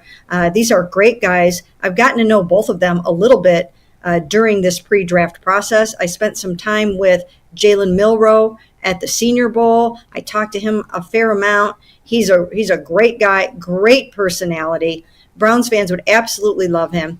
Travis Hunter, haven't talked to him quite as much because when I went out to the Colorado Showcase a couple of weeks ago, he decided not to do the media scrum that day. He just opted not to do it. He wasn't even necessarily going to until he decided to do so the day before. He doesn't really absolutely 100% love to do all of the media stuff, so that's something he's going to have to get used to. But I did watch him. Anytime a young person walked up to him with a football that day, he eagerly signed that football and spent time with those kids. So you can pick up clues to a person's character even if they're not sitting at the mic. Very true. Mary Kay, Daniel Jeremiah has been making the media rounds lately, and he said that he's heard the Browns plan to basically have Travis Hunter major on offense and minor on defense. From your preliminary discussions with Cleveland about Travis Hunter, do you get that as the sense as well of how Cleveland plans to utilize him if he is the pick at number 2? Well, I think Andrew Berry has told us as much. Even at his pre-draft press conference last week, he said the same thing. He still believes that Travis is primarily a receiver for them and then a cornerback number 2. So I do think that that's what they would have in mind, but I'm sure they'll be ready to pivot. You need to get the player into the building. You need to see what he can handle. You need to put a lot on his plate and see how he assimilates the information and how fast he can get out there and play against a higher level of talent where everyone's going to be bigger and faster. So I think a lot of it will depend on Travis and how he comes along. Mary Kay, assuming that DeJuan Jones, obviously he had the knee injury at the end of the year. Is he going to be ready? Will he be ready for the start of the season? And obviously we seen what happened with Jared Wills. Obviously he had a little knee scope and he missed like the first 4 weeks. If DeJuan isn't ready to go, what do they do at left tackle?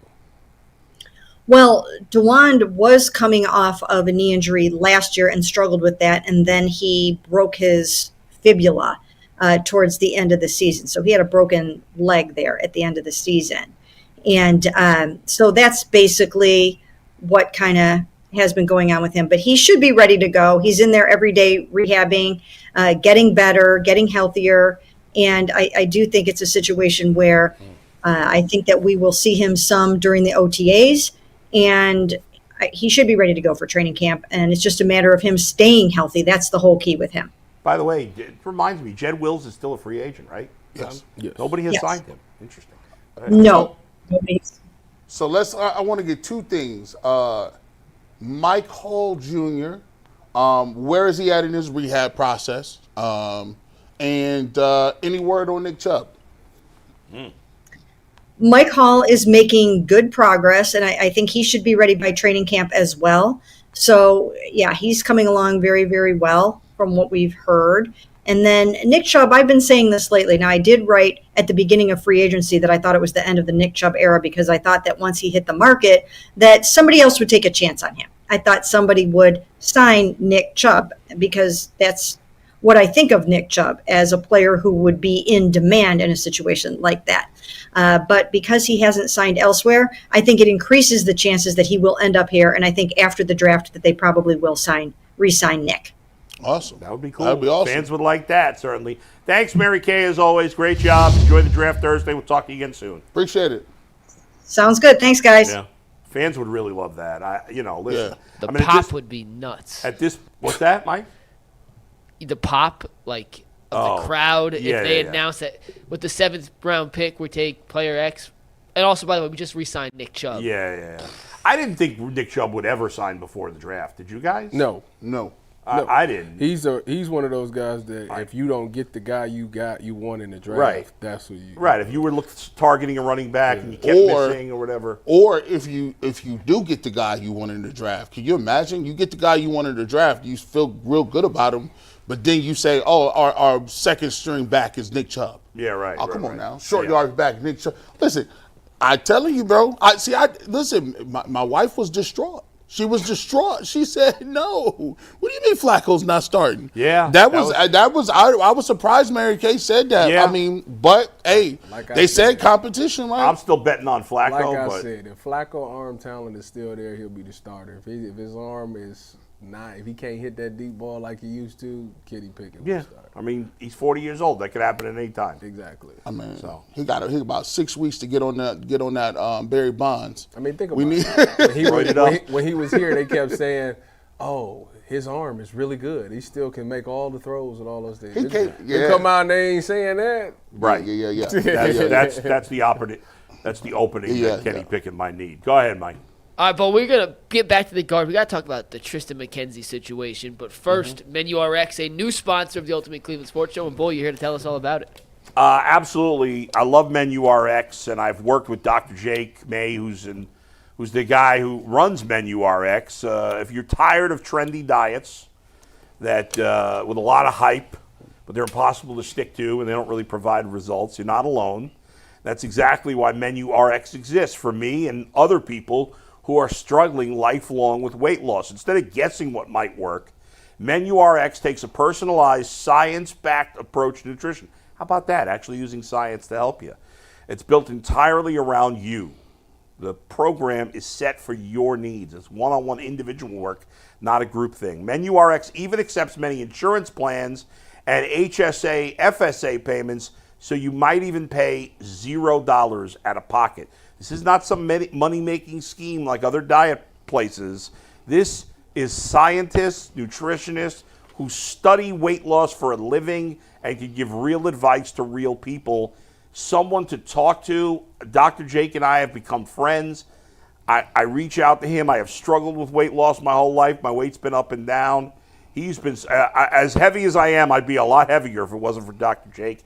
And I know that when I eventually lose all the weight I need to, it's going to be a big part to my help and my work with Dr. Jake. So whether you're chasing peak performance, building your dream body, or seeking optimal longevity, Menu RX will help you reach your goals. Go to Menu-RX, there you go, see it on the screen, .com to get your consultation today. Thank you for that, Bull. Yeah. Triston McKenzie has been DFA'd for the Guardians. Yes. He has not been good this season. Steve, you want terrible. to take his stats full here? 5.2 innings pitched, an 11 ERA. His whip is close to 2.5. He has more walks than strikeouts. We had talked at length about his struggles, Bull. Are you surprised they actually DFA'd him? And will he ever pitch for Cleveland again?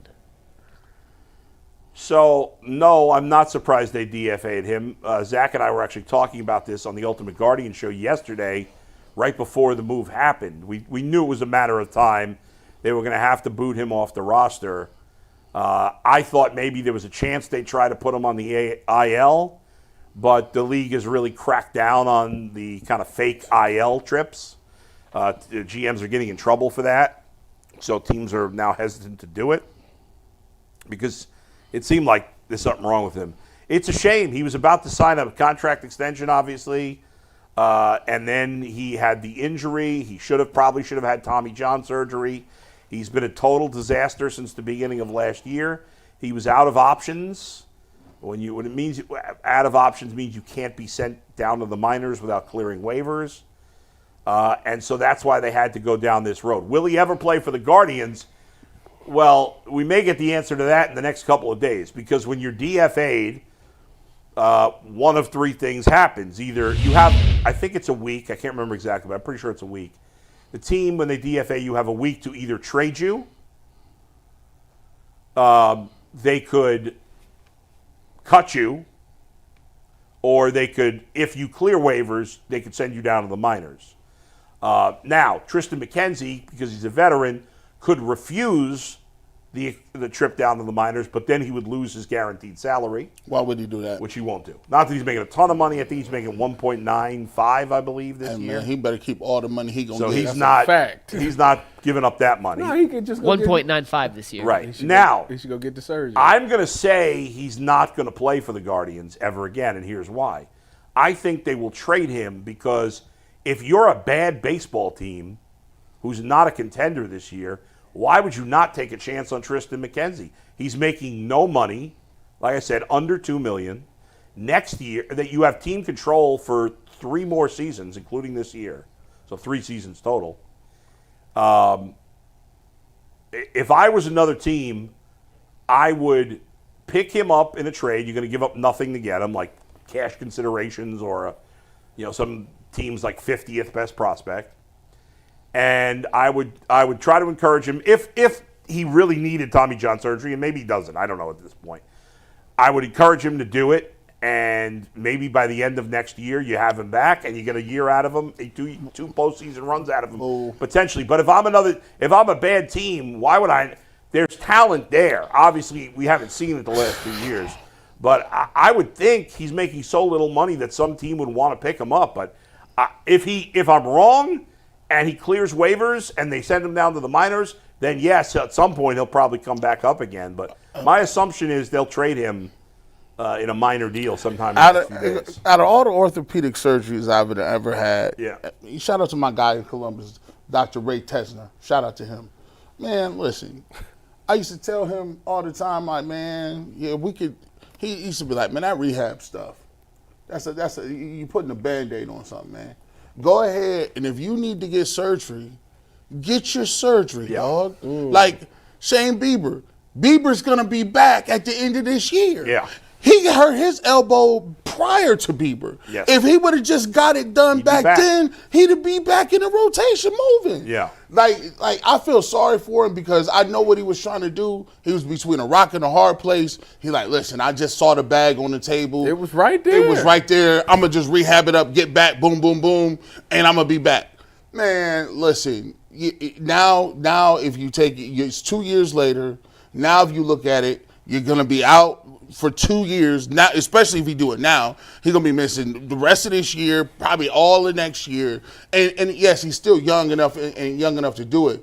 But somebody should tap him on the shoulder and be like, listen, dog, the best thing you need to do right now is get you some surgery and try to rehab and come back. Because he has a name, Bull. Somebody will give him a shot. Oh, 100%. You know what I'm saying? In 2 and years. He's a great guy. That's what I say. Everybody say he's such a great guy. Yeah. You definitely would give him an opportunity. Right.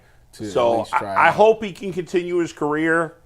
I think some other team's going to give him a shot. I wouldn't be surprised to see him end up on the Rockies or the Marlins or, they probably wouldn't want to trade him in the division to the White Sox. But in the end, what are you going to do? I mean, they're so bad anyway. I don't think it matters.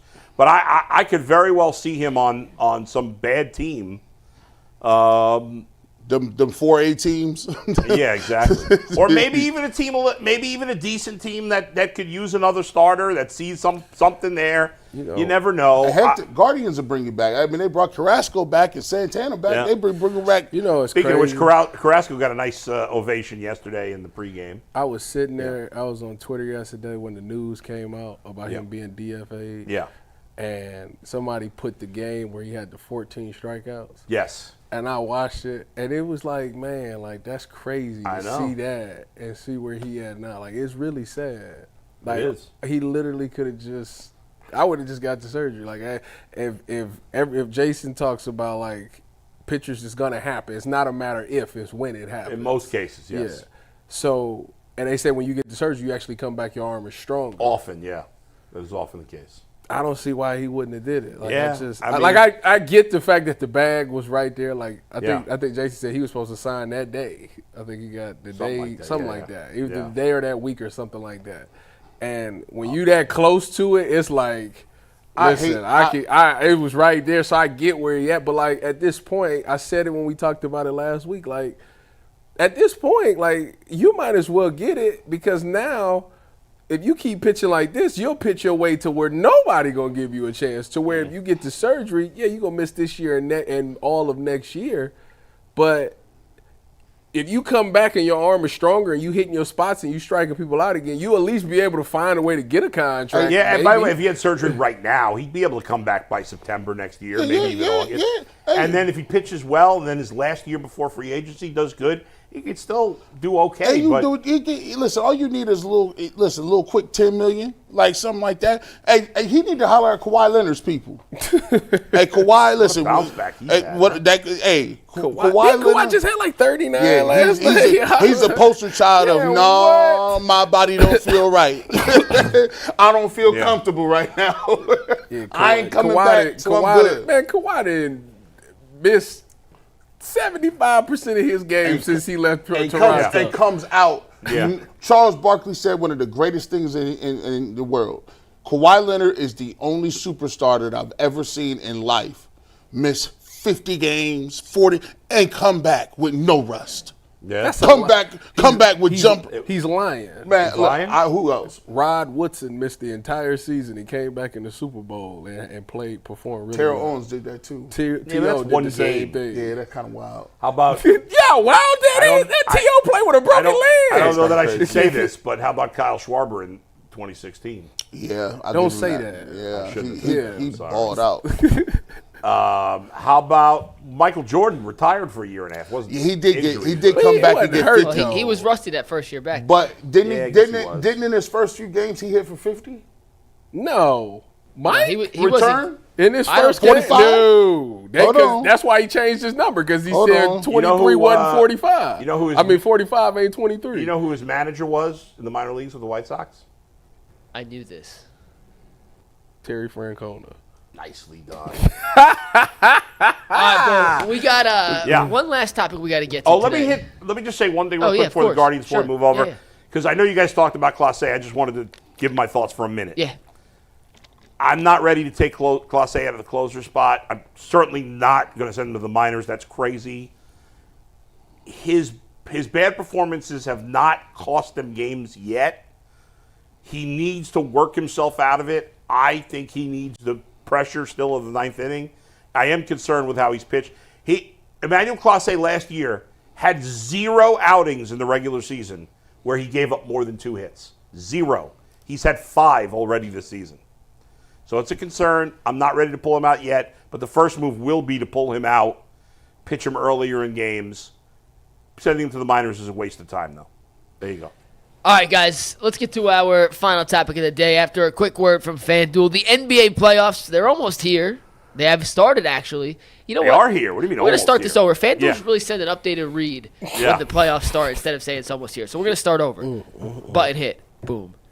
The NBA playoffs are here, guys, and FanDuel is giving new customers an incredible way to get in on the action right now. When you join FanDuel and place your first $5 bet, you'll get $250 in bonus bets if that first $5 bet wins.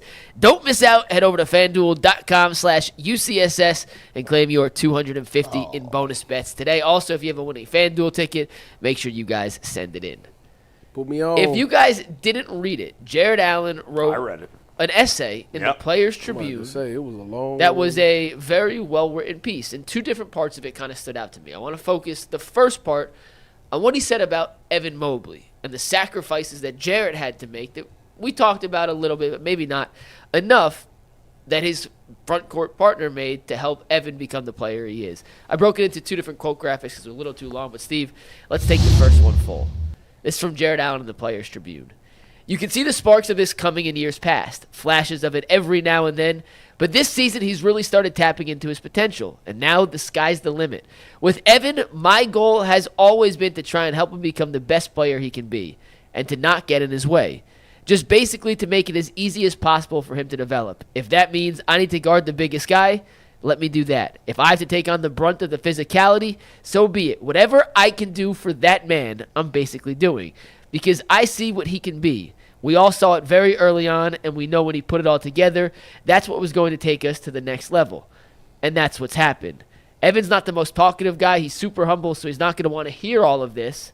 But he's been the difference maker for us. And if he keeps improving during these playoffs, who knows how far we can go, end quote.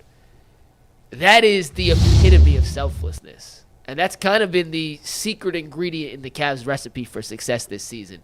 Donovan taking a step back, allowing other guys to step up. Jarrett taking on some of the tougher assignments to let Evan grow. Tyvis, G, Bull, you guys have all been in locker room situations, both from a coaching standpoint, you guys from a playing standpoint at the highest of high levels. Do teammates like that and people, humans like that in the locker room, are those kind of people needed to win at the highest of high levels, Tyvis? Yes. Listen, it was a reason why Donovan stood up on the table for J.A. When everybody was like, oh, you got to trade 2 out of the 4. And Donovan was like, it ain't going to be J.A. Like, no matter what, he's staying. So, and when you read this essay or this article, you understand why he felt that way. And the thing is, everybody's not going to be a superstar. And I had Coach Meyer say this back when I was in college, when I was a freshman. He said, the thing about this team is you got to find value. If you ain't got no value, what are you here for? So you need to figure out what it is that makes you valuable to this team. And for J.A., he's not going to be Donovan. He's not going to be Darius. He's not even going to be Evan. But he figured out a way to be the ultimate teammate, the ultimate glue guy, to where he has a ton of value on this team.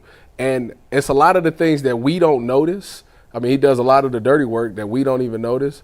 But that's why this team is successful, and I think that you have to have a guy like that.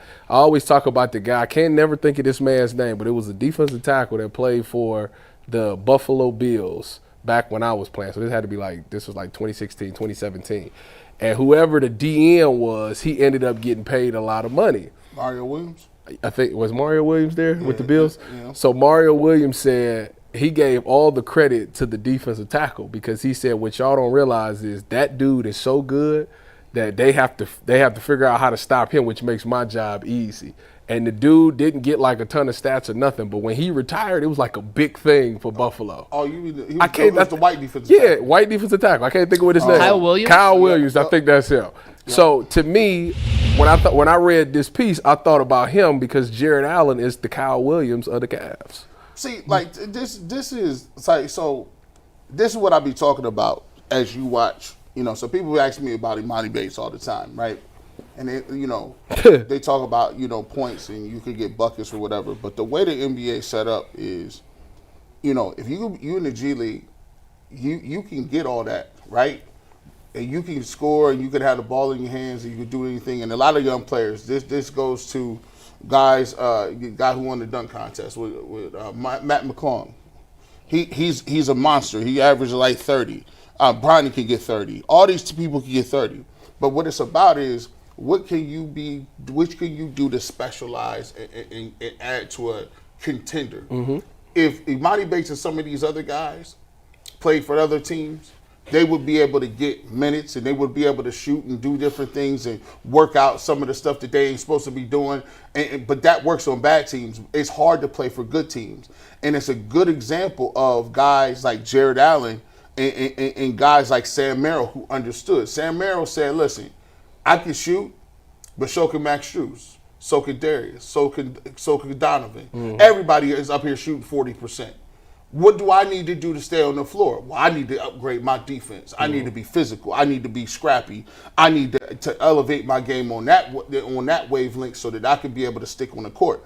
And Jarrett Allen is doing exactly what he needs to do. And you can make millions just specializing in that, what I bring to the table. He done got 2-3 contracts. You know why? They don't got to run no plays for you.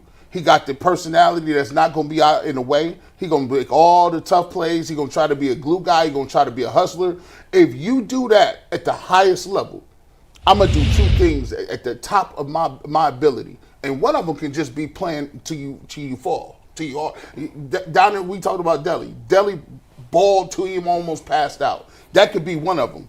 But he's showing that if you really want to get to a high level, you got to have 3 or 4 guys that specialize in everything and different things. And you're not going to have the ball. You're not going to be dribbling. You're not going to be getting ISO. You're not going to get no shots some nights. But if you can elevate other people's games and accentuate other people's games, then, bull, you can get it done. By the way, first thing, absolutely. And listen, I love Jarrett Allen. There's a little part of me that was like, Tyvis was doing devil's advocate before. Devil's advocate? Mm-hmm. Correct. Yes. I don't know, it sounded wrong to me.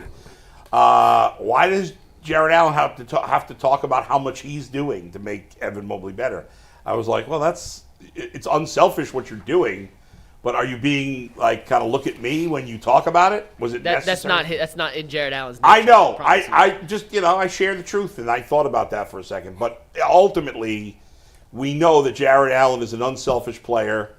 And he is a team guy, and that's important because too often there are guys who are just about me and my stats or whatever. And I think the reason the Cavs are having so much success is because they may be the most unselfish team in the NBA. Yeah. Right now, ultimately, maybe it won't be good enough, but in a league that too often it's like, well, I got to be the man. No, I'm the man. Or Yeah. It doesn't seem to be any of that on this team. But you got so many guys that could be the man. Right. I mean, think about it. Ty Jerome could be the man one day, like for one game. Never know. Like, that's crazy. I wouldn't put anything past him at this point. I do believe that they do need certain, like, you don't got to be the man, like the man as far as scoring. But what I do need you to be is, I need you to get in a different type of maniacal bag and turn into like you got to tell yourself. Sure. All of the physicality, all of the rough, all of the hard fouls, all of the defensive stuff, I gotta be uber over the top. That's me. Yeah. Like, there is a part that, you need Evan Mobley to play the game that way and shoot threes and expand his game. But we need you to also expand your game. And sometimes expanding your game means you got to expand your nastiness a little bit. You got to step over we ain't smiling today. Sometimes, I led with my elbow. Yeah. I took that. I liked when Donovan shoved Duncan Robinson. Yeah, I like that. And Former they D3 they were right. As awful as the broadcast was, they were right that he could have easily been called for a technical foul. Absolutely. I mean, what's the name? And by the way, what an insult. First of all, that TNT crew, first of all, the Cavs are insulted that they're on NBA TV, which I don't blame them. That's crazy. And the TNT crew that was doing the game, that might as well have been NBA TV. How bad they were. I mean, they was doing MAC tournament basketball. Oh my God! It was MAC tournament basketball from the Jar Arena. And there were moments where it appeared that neither person had ever watched the Cavs. Ever. Really? Ever. Oh my God! They both have a bunch of other jobs. Spiro Adidas does a ton of different games: football, basketball. He was doing college basketball, and Candace Parker is an analyst, and I think she does a pretty good job in the studio. But that was then they had 3D. The mics went out. Oh then 3D was on for like. I'm like, bro, they doing play-by-play on StreamYard. I know my man Darren Smith got mad at me that I was ripping him, but I'm like, Scott. why didn't they just tell him? Well, no, not Darren. I was what's his name? Scott. That was nasty work. Why didn't they just tell him, let the game breathe and just be an analyst? Do you remember, hold on, about this. Yeah. Do you remember game 1 of the playoffs last year against Orlando? The very first minutes of the Cavs playoff run last season. I don't know if it was TNT or TBS or whoever, but Yeah. they couldn't get the announcers' mics to go, so they just let the crowd noise. Right. For the first 2 minutes. Much better. I would so much rather broadcast crews do that when they have technical difficulties Yeah. than try to put – and I didn't think Dennis Scott did a good job. I also think it's a really tough position we put It in. was. Where they sit, by the way, the sideline reporters during game action is back in the corner. Like, it's a Right. hard angle to even see the game. Why didn't they just tell him? I don't know. That was the director's fault or whatever. Yeah, I mean, 100% agree. He was put in an unwinnable situation. Yeah. But- One thing on Jarrett Allen real quick before I want to get And I just want to say one last thing about the broadcast. Okay. And it's like, so many people are afraid to say anything bad about Candace Parker because she's a woman. Anybody knows me, I'm a feminist, man. I'm all for women getting every opportunity. But, like, she's got no personality. I'm sorry.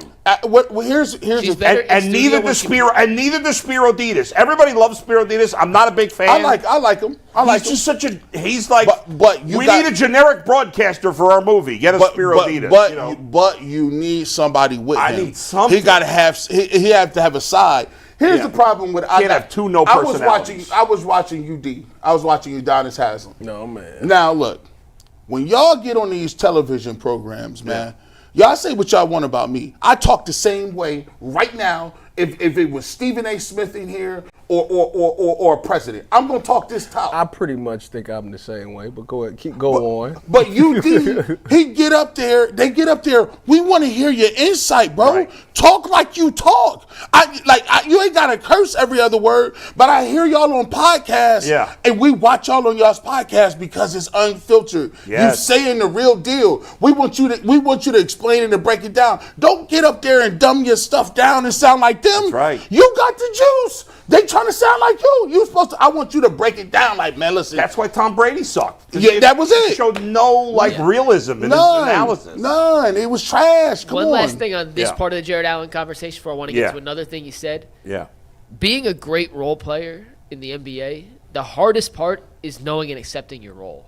Because all these guys want to do more. They want the accolades. They want the attention. Jarrett Allen's been an all-star. It's very easy for a guy like Jarrett to say, I'm better than being a fourth option and a guy who sets screens and takes the bigger assignments defensively to allow Evan to do what he does best. Knowing your role, accepting it, and thriving in it, and even at times this season when Jarrett was pulled out of the closing five for DeAndre Hunter and taking that in stride and with grace, I just don't think we've given enough attention to not just Jarrett, but other guys in Cleveland around the league who do that, because that is the crux of what makes good teams really, really, really good. You know, we love it, and then we don't highlight it when it happens. So I just wanted to make sure we gave Jarrett Allen Jarrett, the attention and love he deserves for doing something that not every player would be willing to do. Well, he's the perfect person, because at the beginning of that article, he talks about how he didn't even care about basketball. Like, growing up, it wasn't like he wanted to play video games and things like that. He just played it because his friends played it, but it wasn't something that he's seen himself into. And I say all that to say, he's the perfect player to give those type of assignments to, because this ain't something that he wanted to do since he was a kid. He just wanted to do it because his friends was playing. And so if you get guys that's been the greatest and always been told, oh, you the greatest thing since sliced bread, then you get to the NBA and it's like, well, I want to show everybody that I'm the greatest thing since sliced bread. But if you get a guy that's like, I've been a role guy my entire life, like this is just what I do, I don't care about the spotlight, he's perfect for it. That's always been an odd expression to me. Sliced bread? Since, like, there's a million different things that are greatest things in sliced bread. Million. Why would we still use sliced bread? Well, that's your best point of the day, bro. Right? Best point of the day. Who gives a crap about sliced bread? I want to get to another quote here from Jarrett Allen after a quick reminder that you can turn your Fire TV into an Xbox by grabbing any game controller, entertainment hub, you name it. If you have a Fire TV Stick 4K device, you can become a gamer and a streamer all at the same time. Just sign in or subscribe to Xbox Game Pass Ultimate with EA Play, and you can dive into hundreds of premium titles as easily as you stream your favorite shows. It's gaming made simple, and it's all on your Fire TV. Head to Amazon.com/Fire TV Locked On to get started. Xbox Game Pass Ultimate subscription and compatible controllers required. It's available on select devices, including the Fire TV Stick 4K, Fire TV Stick 4K Max, and the Fire TV Cube. The other quote from the Jarrett Allen interview, or essay, that I wanted to highlight was when Jarrett talked about getting traded to Cleveland. And I'm not sure if this hit home a little more for me because I'm not a native Clevelander, but I feel very similar to how Jarrett Allen feels. But I picked two little quotes from this part of the essay. The first one was, Make no mistake, Cleveland's never going to be confused for New York. And I mean that in the nicest way possible. It's not big and huge and not loud in your face. It's just a really wonderful place to live or to spend some time. Steve, let's go to the next one here. Of course, it's a lot of good, well-mannered, nice folks who genuinely care for this place. And the more time you spend here, the more time that feeling seeps into you. Before you know it, you start to love this place too. It feels so good to be able to bring smiles to people's faces here, to know that our team, what we can do there on the court, it can really make people happy. He goes on to say he loves bringing smiles to people's faces, and he ends this segment with, and this season, especially the smiles, have been abundant. There have been a lot of transplants that have come to Cleveland, talked the talk, tried to walk the walk, haven't panned out like Jarrett Allen has. But for a guy from Austin, Texas, who got drafted into Brooklyn as a 19-year-old and basically immediately started playing with Kevin Durant and Kyrie Irving, to then get traded to Cleveland after thinking he was going to Houston as part of the Harden deal, he could have soured on Cleveland. And he didn't have to embrace this city like he has. And I thought it was a nice little homage to the city that's kind of embraced him right back in the same way he's embraced it. He fits the city, no doubt. It is funny how when people hear about like Cleveland, like why don't I go to Cleveland? And then you get here and it's always the fans and the people that like kind of win you over, because in some of those bigger cities, like it matters, but like it's other things there, like New York is a bunch of businesses and all those other things. Ain't nothing and Cali, like sports is like second fiddle. Yeah. And like Cleveland, like you're like that dude. Like you pretty much the mayor of the city. Like LeBron got freaking Larry Hughes traded. No, Braylon Edwards traded. Yeah, you gotta go. You gotta go, dog. You're doing way too much. So it's just like it's just different when you play a sport, and like the thing that Clevelanders love the most is you might not necessarily be the best, but if your effort is good, like that's all that really matters, bro. You out there, if you out there busting your A and you doing you diving for the ball and doing all that dirty work, that's Cleveland. That's what we do. And if you play hard and embrace the city, then we got what I call a bona fide cult on our hands. Like this is the best cult to be in, bro. Like you ain't even got to be that good. Like you just don't even like you can say 3 or 4 buzzwords and they be like, oh, this dude. Hey, you know, have you been down to the what's that, West Side Market? Yeah, I was down there just at the West Side Market, get some stuff. They be like, oh, for real? You shop at the West Side Market? Yeah, man, I love corned beef sandwich. What?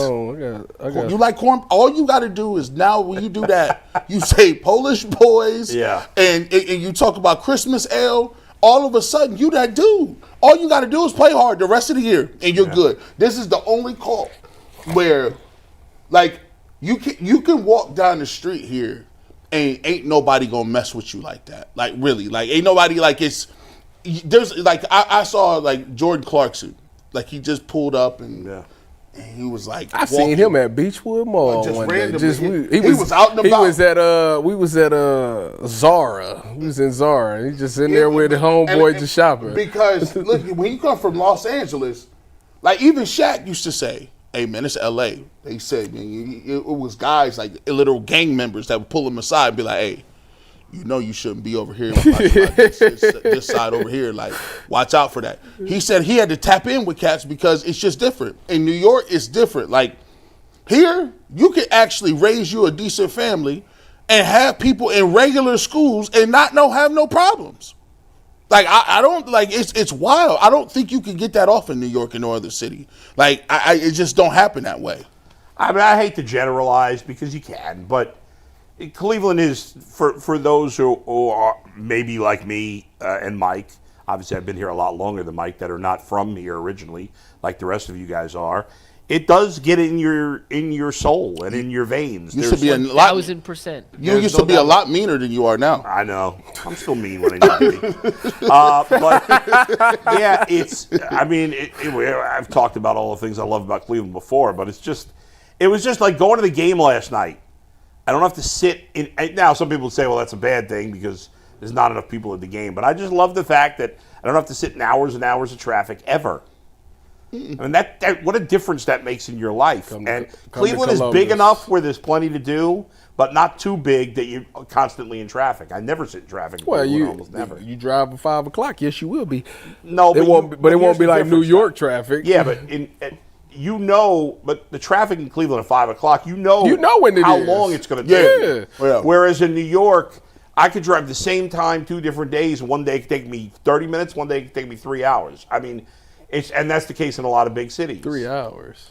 Yeah, it could. You never know. Yeah, right. I get out the car and walk. Listen, I hate to generalize because there's great people everywhere, and there's people that are obsessed with sports everywhere. But yes, I've always said that the thing that when people have asked me in the past, what stood out the most in Cleveland is that I think there's no way to prove this, I guess, that there's a higher percentage of people that are just interested in sports here. Probably like that in Detroit, probably like that in maybe Pittsburgh too.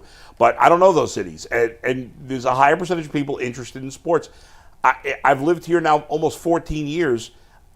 If I've met 10 people that were not interested in sports, I'd say it's a lot. I don't even know if I've met 10 people. Yeah. Whereas in New York, I mean a million people. There's a lot of diehard sports fans, obviously, but there's so many people that you meet people that don't care about sports all the time. Speaking of New York, I got to tell you. Yeah.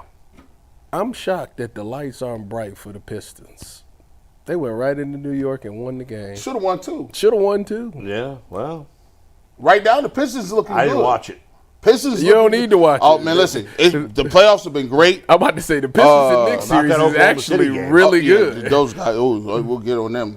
But by the way, I did want to say this because Ant-Man, he about to put the Lakers up. you guys lied to the fans. When Michael Jordan came back, Yeah.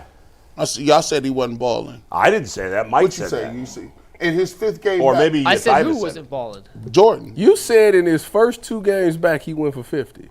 No, I didn't say this first. I said first. That's I said what first you few. said. Gee, I said first few. I said first few. I heard first said two. first First two. few. He scored 55 in his 5th game. Did he have 23 on?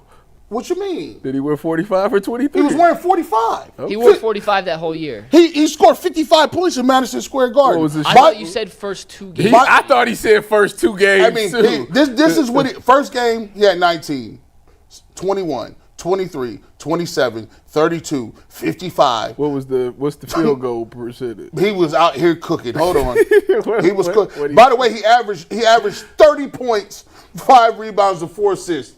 And he didn't play at all. That's ridiculous. For a year and a half. For a year and a half. He came back and averaged He's 30. incredible. What's up with all Incredible. these? First of all, I got nothing to do with Mike. Shout out to the shoes. JOK back in the building. Did y'all see that? Hey, hold on. Oh, whoa. really? Why would you sit on that? Why Well, would you? the Browns just tweeted it out 1 second ago. They didn't put a picture of him though, which is odd because they put a picture with every other player who walked into the building. And then I just seen Cincinnati Propaganda. freshman football player shady. just died unexpectedly, Wow. which is crazy. Well, the college guy who was going to get drafted, you talking about? no, he's a freshman at freshman at Cincinnati. He just died unexpectedly. Jeez. Those We got some super chats. Unfortunately, Tyvis, way to kill the mood. Well, here. it popped up on my watch because it's All crazy. You seeing all these like football players in college that's like dying, like, and it's kind of wild. How many? Just been 2. No, I'm just saying like lot, over the past couple of years, Yeah, it's like it's like- somebody be just like I don't know what kind of conditioning y'all doing. I don't know.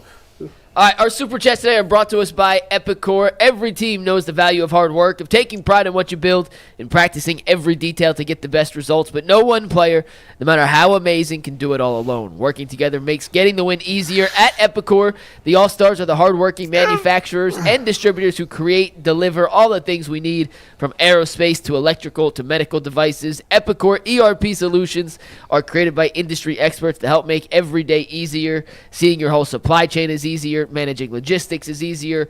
From small businesses with big dreams to growing enterprises with global visions, we'll equip you with the right tools to move forward, think ahead, and lead the way. Because as the clock ticks down, you need to make the most out of every hardworking minute. Easier doesn't cut corners. Easier finds the lane. Discover your success at www.easierwithepicor.com. All right, guys, we got 4 super chats to wrap up the show. First one comes from Jay. Actually, we're going to end with that one.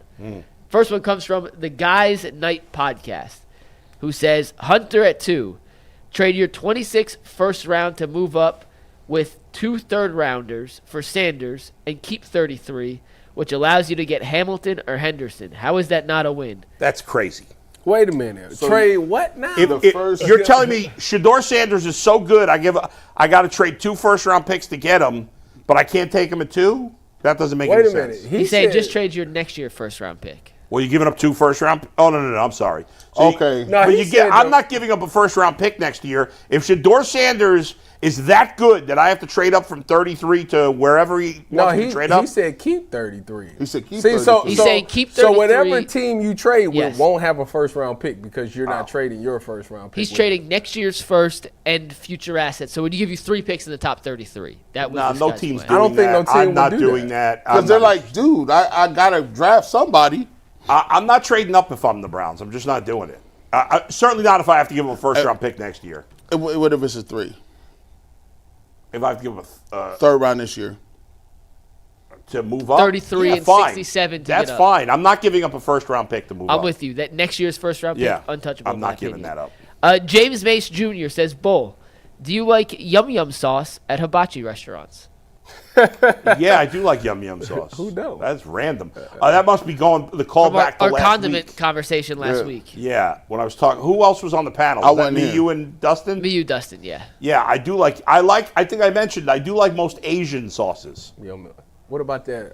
I still want to go to that burrito place. Let's go. Want to go after work today? You want to go? Ohio City burrito?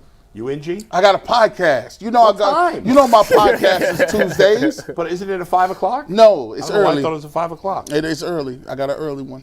All right, next one. right, let's go, Cleveland Ty. Bearcat says the graphic needs a dash in menu RX. We fixed it for the second read. We got that fixed. And last one comes from Jay Strauss, who says, Tyvis, Oh man. 97 or is it 97 won the fan? 97 won the fan. 97 won the fan. 97 won the fan has changes in C-Bus. Is Tyvis leaving UCSS? Oh, did they announce that finally? No, they announced that that Man and Bone is splitting up. You got to tune in today. It's a nasty divorce, by the way. You got to tune in at 3 to see the whole thing of what their careers is gonna be. So But can we announce your future with UCSS? I ain't going nowhere. Yeah. I ain't going nowhere. I'll be here. We signed him. Unless Steve Becker fires me, I will be here. So if you don't see me, Steve Becker fired me. That's what that means. Luckily, Steve Becker's not gonna fire you. I'll make the announcement because Steve. I just combined Steve and Tyvis to Stevens because Tyvis wouldn't. Tyvis is going nowhere. Tyvis will still be a regular 2-day contributor on the Ultimate Cleveland Sports Show. He is still doing all of our extracurricular activities when he can. But the reality is Tyvis and his role at UCSS is not changing, despite the fact some other things in his life are changing that are very exciting for Tyvis. But his role here with UCSS specifically is unchanged. And we love that because we love having Tyvis I'm on looking the to show. buy his rights. Even though we almost did have to cut off his mic today for that Deli. That was prime wild. Steph. That was one of the worst segments. Deli we've ever followed done. by- I forgot. Steph Curry not in his prime. Oh, yeah, Steph Curry not his I prime. thought Steph was in his prime a little bit earlier than that, but I was wrong. Definitely in his prime. I was wrong. I almost for a second thought about I admit cutting my faults. That's up there with Donovan Mitchell better than LeBron. No, and it's everything not. Jay Crawford says. We'll see you That's in up there overtime. with pay Jameis Winston $25 million a year. 3 minutes. That was